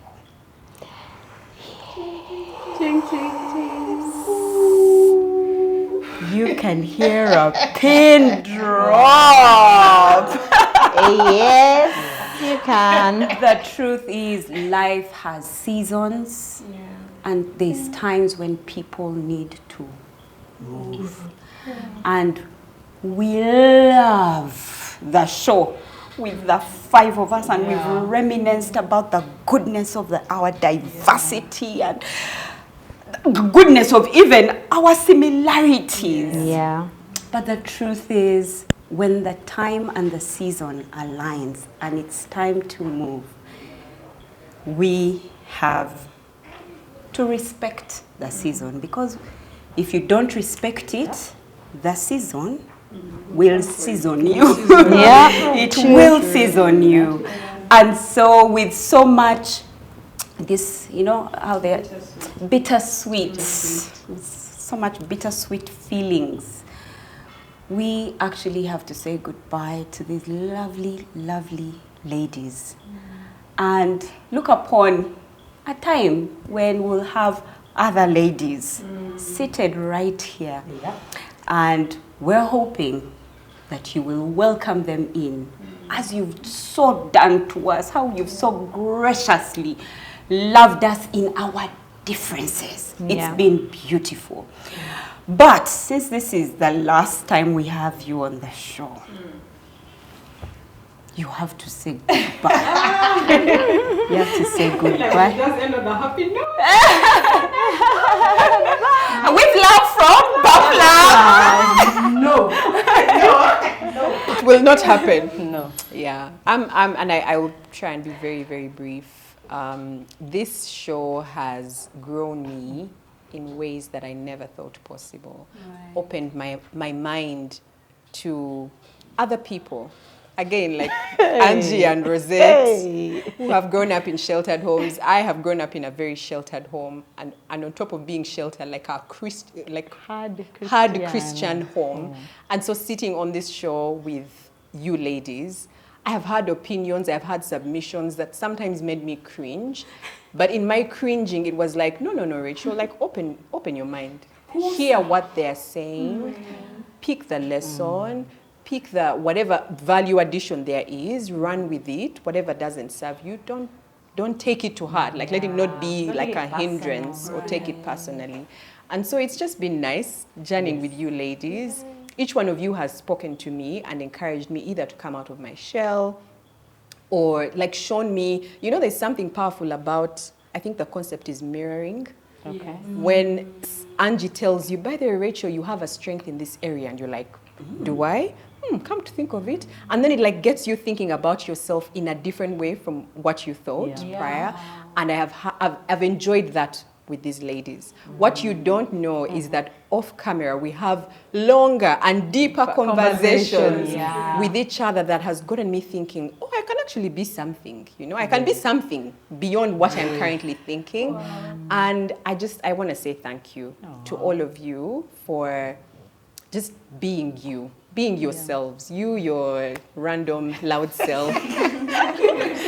Rosette, very centered and calm. I used to think I was centered until I met Rosette. Right. Very centered. And I like that you embrace people in the spaces that they're in. And I know that there's a grace for us in different seasons, but you have been that. Just centered. Like when there was chaos, if ever there was chaos in Bump Love, I'll just look at Rosette and she's like, a tree planted with wind blowing. That is what I am. I am such a tree. You move me. You guys do you. When you're done, you find me centered. The shed is here. You'll come back. And Angie, with your quiet strength and wisdom. Right. Again, I used to think I was quiet, and maybe it's full of some wisdom. Just a little bit. But Angie is so, and Angie is a lover. Right. Oh yeah. That she really is a deep lover. And I remember a time in my life when my dad has been ill for a while, not once, not twice, to send me food. Because caregivers are usually forgotten. She visited in the hospital. You all did. But I wanted to highlight specifically that Angie went the extra mile. And I'm eternally grateful, Angie. Thank you. I don't want to be emotional. I'm not going to cry because I hadn't planned to cry. Nina is crying. Sorry? Nina is crying. Oh, is she? Is crying? Make us all cry. You guys. It has been a journey. It really has. It's been a journey. It really has, yeah. And I mean, like I said, growth, evolving, and just seeing myself in a better light. I'm one of those people, I think, who has struggled with how I see myself. Right. And just being on this journey with each one of you and just opening my mind to look beyond whatever it is you think you know about them or what you see on the surface and dig deep. Pumla saved my marriage. I talk about this a lot. But in her randomness, like I never ever thought I'm going to get marriage advice from Pumla. But I mean, she said things. Again, you guys, I said God works in mysterious ways. And sometimes you think you're going to find an answer somewhere. And sometimes he's planned it in the person that you least expect. So thank you, ladies. I'm going to stop now because... Can you share where we shall be? Where transition? I'm transitioning to. So, I mean, like Angie said, I have gotten to a space where I'm actually quite busy. I'm running a school, and that is kind of taking its toll on me as well. But I recently partnered with a therapist. She runs a YouTube channel, and she invited me to moderate those conversations. So I'm definitely going to be advancing in that as well.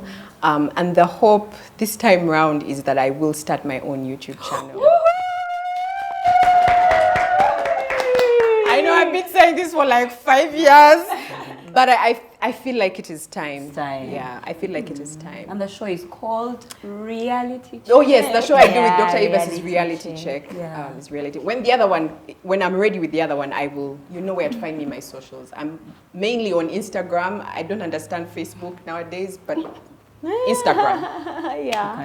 You can find me on Instagram. Wow. Yes, I'm done with my. The waterworks. Well, seeing as I'm the one where You tears will not refuse cry. I think because me and Rachel we were the running non-criers. Non-criers. Now you've thrown me to I'm the so dogs. sorry. You have another non-crier here, dear. Yeah, when your grief came, sorry you cried. You We cried, thrown you Calito. off. Yeah. We left you a long time ago. Anyway, yeah, as Manuela says, life is a series of seasons. Yeah. And with each season comes with varying lengths, with different activities and different lessons. And the lifetime or the roller coaster of all those seasons, the roller coaster is what makes our lifetime. Yeah. Yeah. And seasons must start Yeah. and they must end. As we grow older, we must lean into our intuition to know when it is time to move. Yeah. Sometimes people want to prolong or extend their seasons, especially the good ones, because they have made that part, who that season is, their identity. Yes. Yeah. And now they can't move because they don't know where they are going to, the fear of the unknown. And yet there is something that has told you, as Manuela has said, there is something that pushes you. There are signs. There are always signs that it's time to move. And somebody asked me one time, that Pumla, how do you always know when it is yourself? Me, I've never had a problem transitioning in seasons. I move. I feel it and I move. And someone asked me, how do you do that? And I'll respond in a way that my father told me when I asked him, when he was teaching me how to drive a manual car during my S6 vacation. And I asked him, how do you know when it's time to shift the gear? Oh, yes, you tell. And he The said, car. listen to the the car. Wow. You will That part. feel it. Yes. Wow. Yes. And he said, when you start the car, when you're driving, you start in gear 1. Yeah. And as you increase speed, you go to 2. Yeah. As you increase, you go to 3. You will never move from 1 to 5. No. You have to transition. Yeah. And then in case there's anything happening after that, if you're on a highway, you're at 5. Yeah. If there's a car now coming to stop you, or there's a circumstance that makes you need to turn or change, you go back to 4, To to 3, 3, then to to 2, then back to 1, and then you continue. And he says it doesn't mean that you cannot drive from Jinja to Kampala in gear 1. Yes, You can. Yeah. You can. But the impact. But that car will be loud. Yeah. It will rave. Yeah. That car will be much slower. Yeah. That car will be resistant. Yeah. And it will consume a lot of fuel. You will need to add in more fuel as you go. And then you will damage the mechanics of the car over time. Yeah. In that short term and then over time. So in the same breath, not to say that you will be in a prolonged season and you're still not executing, but you will realize that you struggle much more to make smaller strides. That's true. Yeah. There is burnout that comes in not shifting at the right time. You will find that even you yourself, your mental health, your physical health is being not affected. okay. Yeah. Your anxiety will go up. You'll be sleep deprived. That's how you get depressed. In spaces that God or the universe has told you, you need to move, and you're not. It's for the same reason that we find ourselves staying much longer than we should in unhealthy relationships. We find ourselves staying in toxic workplaces, in regressive businesses or careers, or social groupings. Because we've decided that is my identity. Now I don't know how to move from here. But the signs have come that you need to move, but you're just not moving. Even in seasons even motherhood has seasons. There's a season of waiting for the baby. There's a season when you're pregnant. There's a season of birth.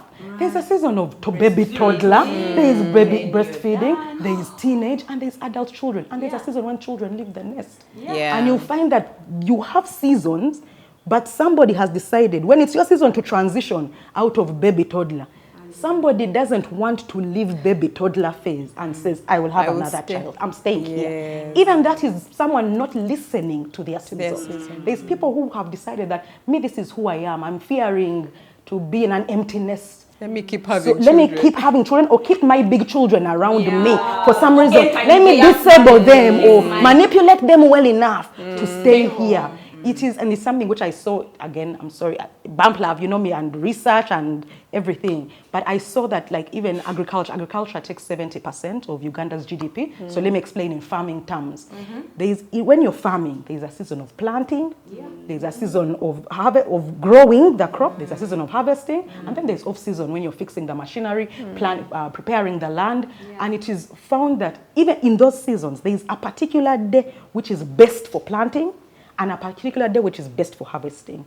And for each day that you delay or are too early to plant or to harvest, there is a 1% decline in the crop yield. And that is exactly a manifestation of people. So this is just many words to say that Nzenga Nabachwa. This is my sister.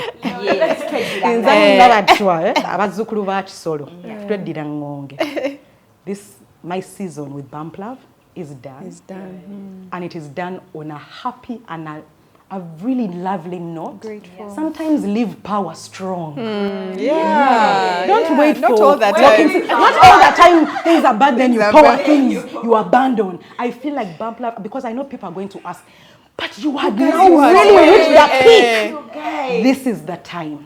Because when a new season comes, you allow yourself to transition to another season, and you leave the people, as Manuela has said, there are people who are going to come in a different light, and you must support them. Because we will be supporting them. We won't be seated here, but now we'll be Bump Lovers supporting them. So you must support them. Don't say those things of, me, I preferred Rosette when she did like this. That one is not.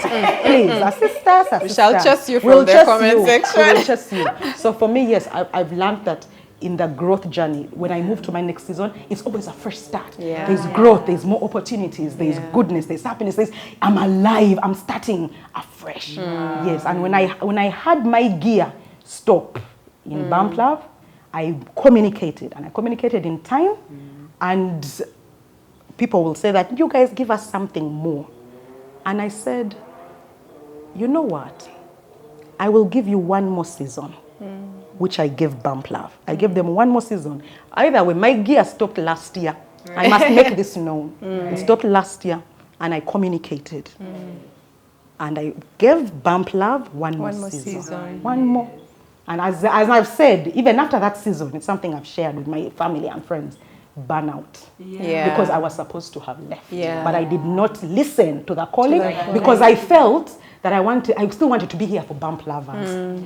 But that it was what it was, but I don't regret it. I don't regret it. I'm living in love, I'm living in light, and in living, I am going to focus more on my career. I'm an economist. I'm going to focus more on my career, on my responsibility to serve in Ugandans, to make your lives better, to make your economy better, that it might work for you, that you might thrive, especially you people in the financial sector, in the business sector. That's what I'm going to concentrate on, and I'm also going to do my bit in financial literacy empowerment. I'm really now entering, and this is another thing that because my season had ended, I had already decided to schedule talks on financial literacy, but I couldn't because I didn't have the time, because Bump Love was taking a lot of the time, so I couldn't start. But now that we've agreed that our season is over, I'm going to be more intentional about speaking to people about managing their finances better. But because I also know that sometimes we're not able to manage our finances better because our mental and our emotional get in the way, I also have a responsibility because I have trained myself and gained capacity in teaching people how to make better choices for their lives all round. So I want to help people be holistic human beings, not just in the financial space, but also in the emotional space and the mental space. People, I say people, but it's mostly women. Yeah, and I just want to say, like, to the ladies of Bump Love, continue giving people and women permission. Rachel, to live in their femininity and in their faith, regardless of what comes at them. Manuela for igniting fires in people that they didn't even know they had and sending it to them positively. For Madame Wisdom for giving women permission to be big bosses and lioness moms and just living in themselves. And for my sister Mganda Wange for just allowing people to be authentic and resilient, because by you mirroring, people will mirror whatever you give them. People don't understand it, but when you come out and sit and speak, you subconsciously allow other people to do the same, to unlock themselves and be the same. And for me, it's mostly the growth here, I should say. You might not see it, but I'm a little calmer because of Rachel. I sometimes find myself calm also. Calm. Because Rachel, I think Rachel, the moment where the growth came, for me it was like, we came like this. We were like worlds apart. But then I think we both realized that there is goodness in where we each are, in both of ourselves. And then I aspired to get the things that she had, the person she was. Then she would also say, I want to speak up more. I'm like, hey, me, I want to quiet down. Okay, that's a lie. I never ever quiet down, but regulate. Know when to say and how to say it and when and to whom and what. So I'm grateful. Like the myriad of this, the combination of this has been great for me, and I love it, and I love it for us, and I love it for the bump lovers. And I just want to say thank you, bump lovers. Thank you. You've been the most positive and emotionally intelligent comment section viewers on the streets of social media. That's true. I have never seen it in my life. So true. I've never seen an audience like ours. They can govern themselves. When someone is trying, they're just like, they don't wait for Pumla. Oh my God, like they are like, where? You're going the wrong way. Four different people have responded. Actually, they come, you've not talked about, they're like, go back to the first episode. Go back. You're new. You're new here. You're new here. We are the ones. I'm the first here. You get that? I'm the first here. But now we are joining you. I'm going to mirror quite a lot of what Pumla said, so I can keep it short so that I don't cry or anything like that. So maybe I'll just add, because she has spoken about all the ladies, and literally everything she says is what I have tapped in with regards to yourselves. So I'll speak of Pumla. As I said, I don't know how to do women friendships, but Pumla is the first woman I have sat with in silence, and there was no need to talk. One evening with our drinks, we talked about nothing and everything, and then we just kept quiet. Often we are afraid to be quiet, but for once there was nothing to say. And I've shared these moments in different ways with all of you. As she said, Manuela is like cocaine. Those who have not gotten there, but it's like she gets into you and makes you see things that you remember Andrews, the effervescent? And you feel it popping in your ears, in your eyes, everywhere. You reach a point you're like, please slow down, and she's speed. No, I don't get it. Driving you on a pavement. But you see, that's the thing that keeps pushing us forward. Rachel's softness, the pureness of her heart. You feel like, but is this girl for real? Inside.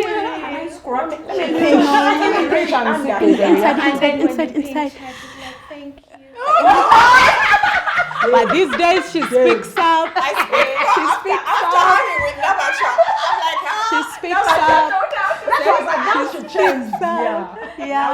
She's so sweet. With Rosette, I have been blessed. The only person I've ever heard of who has passed in our home was my grandfather, who was 103 years. Basically, all my grandparents have passed on from old age. So it's a blessing because you don't take it for granted. But often I'll just look at Rich and now look at Rosette and I'm like, how does she do it? How does she do it? But at the same time of asking how does she do it, it also reminds me, you can do it too. You know, you just have to set your mind, as we said, the wind can be blowing all of us and Rosette is like this. Smiling.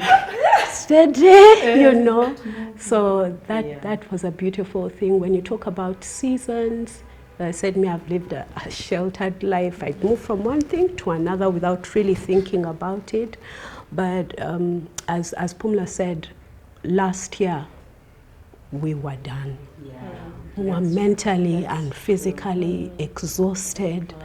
And yet, we were firing at 100%. Yes. That's the hardest thing. No, that's, as Rosette said, guys, together international, you know. You are too tired to get on that. Yes. And the truth is, the 5 of us, we could still keep pushing. But as she said, you're putting in those gears and it's not moving. And I think I had a conversation with Brian the other day. And I said, who does this? Who does this except us to say, you know what? This thing is this amazing. But now is the time. I think that takes strength that is unknown of. And considering that we were the #1 family talk show. I always believe it is best for you to leave when you are up there. I remember when I told people that I have retired and I'm setting pink coconut. We're like, why? Right. Let me tell you. Little did we know. There is nothing as beautiful as being able to set something that you can see, chikola, but its time has reached. It's a beautiful, beautiful thing. I don't know how I can thank you guys. But before I finish, because for me, I'm a behind the scenes person. Banange, that crew, we have been, I was just supposed to cry. We've been recording and the whole time Nina is crying. They become personal with that. Oh, hey, Nina, Bruce, and Brian. Never giving us a chance. The truth is, if you have a talk show or you want to start a talk show and you don't get Mwami Mulonda to be your producer. He's the best producer, really. And please note, he will take you to the top, but with canes, eh? Which you need. Angelo, when answer now, move. We are going. Kakati bichibin. What it is? God damn it. God damn it. Don't get into order, but Take 2. God damn it. slap all of us into shape. And for that, I would love to say thank you. Thank you, Brian. Yes, and the ones who are here, John is here with us, Bruce is there with us, Baby Nina John, is there with us. Bruce, Thank you so much. You guys have been amazing. Bruce, yes. I cannot finish. Can't you finish? Bruce, awa twaterembun. Is the gentleman behind the lens, man, guys. If anybody knew what it takes to put this thing together, the people behind the cameras have. Nina. Oh my God, yes, Godi.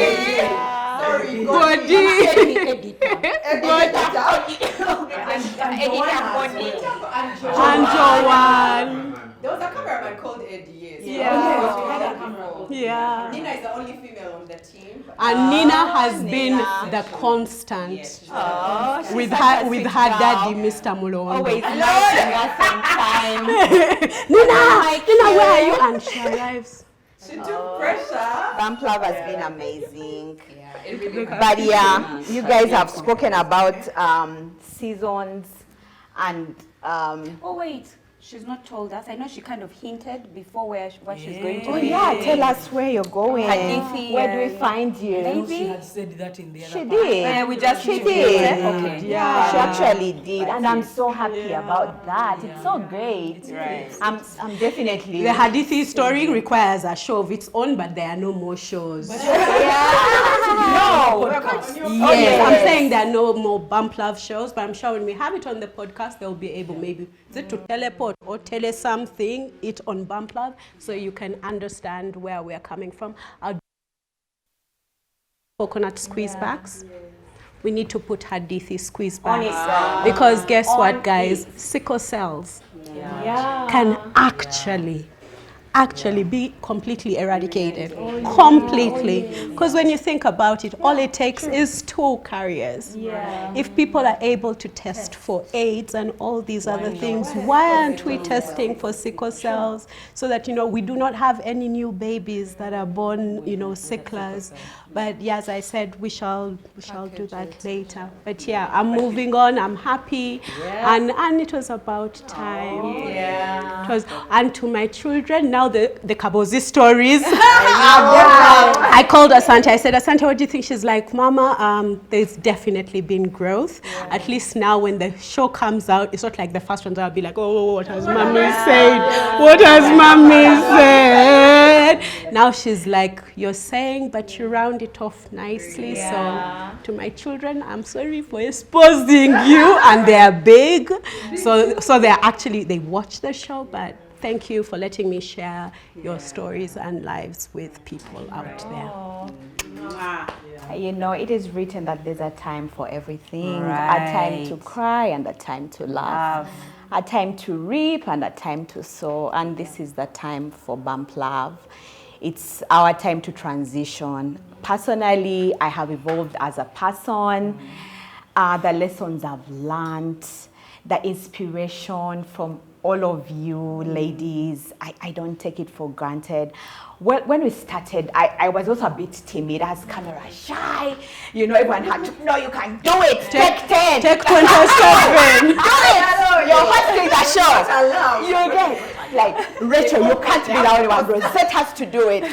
And those things push you out of your comfort zone. So we were really pushed out of our comfort zones. Like I shared, I'm a girl who loved my Sunday mornings, but I was pushed out of them because I knew this was impact. I knew this was doing something to someone. I knew that us just coming together and sharing is changing lives, because we were getting those testimonies and I had to do it. It was like service. We were really serving, and I happily served for 5 years.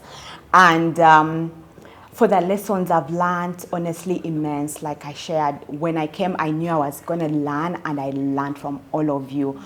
Pumla, the structured one, well of wisdom, the one who encourages you and pushes you and pulls you out of nonsense, she's a nonsense person. Which pit is that? Which pit? Get out of that pit. You can't do it. The pit. Yeah, I want you to go back. She covers it. She will come. If you can't dig, you're tired. Okay, rest for a minute. I'll cover this. You're not going back there. And then sweet Angie. If there's a sweet person, it's Angie, you guys. You warmed my heart, Angie, when you sent oranges. She had, I was like, you guys. Like, I gave my neighbors, and it was Rosette, thank you. I'm like, it's Angie. Angie's the one who sent me oranges, a whole bag. Bana, we have over 20 tons of oranges. We need a serious export, and Meanwhile, the delivery guy on bringing oranges, I kept thinking, because the guy said, I have a package for you. I'm like, where are you? I'm looking for someone with a package. Where are you? Until I see a sack. I'm like, oh my God. It was such a package. I really, really love them. Manuela, this one, bestie. I've known Manuela since we were 12, were we 13? Anyway, Form 1, guys. So I have moved with Manuela, and I keep telling her, we didn't just meet. I know that my relationship with Manuela is very divine. We know each other's seasons. We are entwined. Like you can't separate. I know where her Jaja is. She knows where mine is. I know the uncles, when they got married, okay, like the whole life. And it's for a purpose. and a reason. So her being in my life, in fact, like when she called me, I said, no, Rosette. There's a time after the first year, I'm like, no, Manuela, no. I can't. She's like, Rosette, are you actually the right candidate? She's such a drag. She's really a drag. You cannot stay the same, and thank you for changing lives and leading us to that direction, because that's where we are all led, differently, where we are going, with all this encouragement from all of you. Rachel, the sweetest girl I have. Like, when I was preparing my baby shower, Rachel went out of her way. It was so humbling. What did I do? Like, you're the one who coordinated everything. And I'm like, she's not even a close friend, like before that. And to say that all of you have touched our lives will be an understatement. So I'll be leaving to concentrate on Newman's, because it's a growing brand. It's a growing brand, and I'm glad that all this has happened, even in this chaos. Like, there's Newman's happening, there's Bump Love, there's navigating kids and all that. And God gave me that grace to be able to, but like, the burnout is there, and I can't, the burnout is real, and then now I need to concentrate and grow that baby. It's a family business, and I need to be there. But then I've also started my speaking engagements on mindset change, on helping women find their purpose in life, because I'm living in my purpose now, and I'm glad I was able to come to Bump Love, because it's also part of purpose for all of us. Pretty certain for all of us, it's been part of the purpose. Like, when God created us, He knew that at a time such as this, you'll be impacting women with the lives that you've led before, because everything is spiritual. And I'm glad that we've been able to walk this path, because it has opened that door for us for many things, and we don't take it for granted. So, Ladies, thank you so much. One of the things that makes us such a powerful group is that for the first time we've shown women that you can work together. Not for 1 year. You finish the first year, you enter the second year, then you enter the third year, then you enter the fourth year, then you enter the fifth year. Oh my, and you don't have Rachel stole Manuela's husband, Pumula did what, Rosette did how, imagine they are besties, but as in you're not in tabloids, you're not in, like, people look for a way to find, but it's not there. I like what you said. I'd never understood why our dynamic really worked. It's that we had no pressure over each other. And I think it was, you say Pumla said that we are acquaintances, but I think there was a time she even said, you guys, we are colleagues, please. We are colleagues. We are colleagues. Close colleagues. I think she can call us some close. And you know what? It's so true, because after 13 weeks, we would be mildly tired of each other, and we are just happy to go away and live life for 13 weeks and then come back and update where we left it. We spent 650 hours minimum. It's true. Actually, guys, all my friends groups, I have unsynced with them with my menstrual cycle. It must be you now. Yes. There's always a friend group. Let me check my calendar. Let's check calendars.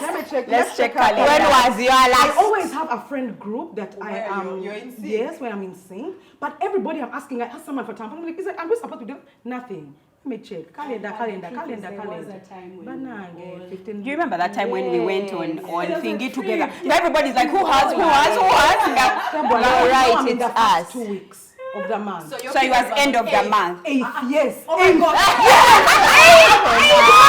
Women's Day was my last. I've been asking. That's true. It's true. And then 9. But nobody's having period conversations. Yes. I was like, This Bump Love. You've unsynced my period. wow. That's the power of bump laugh. Right. And it's been amazing. Guys, it's very hard to find people with whom you can see somewhere and you all want to reach that place. Yes. That's what I found in you ladies. Like, I found people who want to go exactly where you're going, because most times people want to go different places and then you're trying to push everyone. The only reason these things, like we went through that challenge, people, Pumla would suffer in the comment, girl, she's pushing. Can you comment? Can you do this? Why? Because she was moving in the same direction. Rachel organizing things even when she has not been asked. You know, it's not even her job. You know? The truth is, none of these ladies was getting paid a salary. None of us was, like, for years, we just came because we saw something in the distance. We agreed that in our individual souls, that's a place that we want to go to. And ladies, what a journey it has been, walking with a pack of lionesses moving in the same direction. You people, now when we need to kill prey, you best not be that prey. You'll go down. For you. You'll go down. And so I want to really appreciate you. I want to appreciate my co-creator. She loves the behind the scenes, and I have to accept it. I hate it. I would like to continue to Andrew's liver salt. I can only do for so long. I can only do for so long. And I love you so much. Thank you so much, because you're the one who came and showed me that I'm also moving in that direction. Let us go together. Can I assist you? I said, assist, please. We are going to be together, and I really want to appreciate you for saying, let's do it. Because many times when women have the same place to go, they would rather compete. That's true. But this girl said, no, we're going to sit on the same platform and we will reach. We will reach. Yes, that is And so true. my girl, she and I must misunderstand each other. But there's a constant. Sometimes our English goes here. I don't understand. But it remains the same. That was English. What remains is what we have with each other. And we can continue to push each other. And the thing I love about you, Angie, is that you allow me to be me, especially with you. There are things that Angie will tell me that she's not wanting to do, and I come, like she's just shared, I come with my force and energy, and she's like, okay, you come. Another person will say, Mukwano, I don't want, move on. So she's that friend who allows me to be me with her. And what I've loved about our journey is, thank God it has worked. And we come out of this journey and you're like, what bullshit was that? What? Sorry? What was that? Why would she do that to me? I don't like what she did. And even if after here you're like, thanks but no thanks. In my mind I'm like, for 5 years. We pushed this thing, we pushed this thing, and so, my girl. Rosette, I'm so proud of where Newman's is going. Amen. I think that it is just the beginning. And like you said, now is the right time. And the truth is, you do have to prioritize. It's not like this, she doesn't love bump love. She does. Now, when you put in a priority list, you have to be honest with yourself. This is a family business. If it collapses, people just be there, munange, it failed, nga bump love is thriving. How does that happen? How? Because you're in bump love and you didn't do your home? No. So I'm so happy for where Newman's is going. I know I've always told you, actually even before you left Coca-Cola as one of the people who are like, Banange, it needs you. It needs you. Yeah. And I'm so excited because I know if you put even half of what you've put into Bump Love, Newman's, you'll just be saying that, Manage, we used to see her on Bump Love. Oh, hey. Bump Love.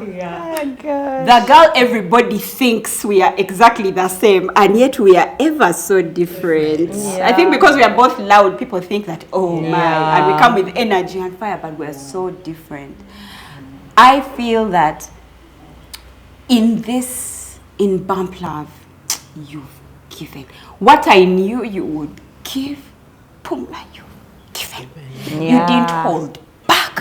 You didn't hold back from the fact that you're different. And you didn't hold back from the fact that, your life journey is different. But you've given everything that I knew you would. Thank you for not holding back. Thank you for giving it as it is. Oh, thank you. I absolutely love that. And thank you for so taking me in much. my belief system. On this couch, I've said again, I'm not Christian. I'm a practicing Christian. These ladies all are.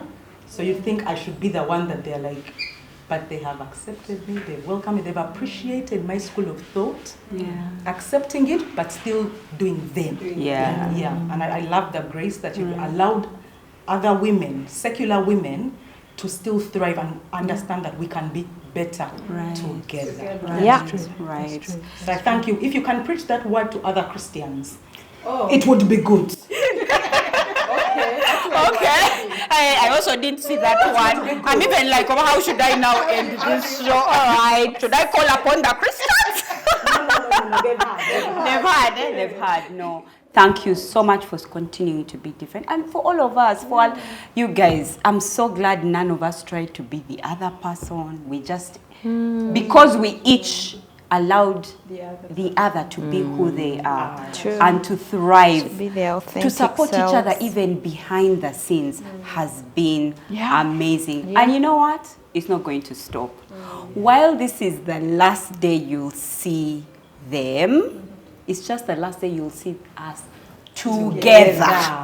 Okay? So there'll be shows when we need the knowledge and wisdom of Rosette, of Pumla, of Angie, of Rachel. And this is not the last time they'll ever be on that show. Let us know in the comment section if you really want Angie's story time. Because there's a story time that has been pending. That has been pending, and she's ready. So let us know in the comment section. We can come back for that. We can come back for that one. But like we've shared, the season of the 5 of us being on the show all at once together, unfortunately, comes an end today and on this show. However, there'll be other ladies that will come on the show because the time for Bump Love hasn't yet. No. Its season hasn't yet. Its season has Bump Love. The guy is still in gear. It's still there in gear. It's time now to have an overhaul of the engine, fix the shocks. What are those other parts that I don't want to hear about? Bushes. What else? Fan belt. It's now time to It's now time to do a revamp. Then bring it back in gear. The next season. We are in actual. What season is this? Season 12. We actually stopped. Okay. So the time is coming. Though it will be a different kind of show. Not exactly like this. But what we are hoping is that you will welcome us back onto your YouTube and TV screens every week when the time comes. Okay? And now we need to say happy birthday again. Can you imagine this started at a birthday? We're going to cut some cake. Yay! Celebration. Celebration of birthday. What's a birthday without cake? Nice. Yeah.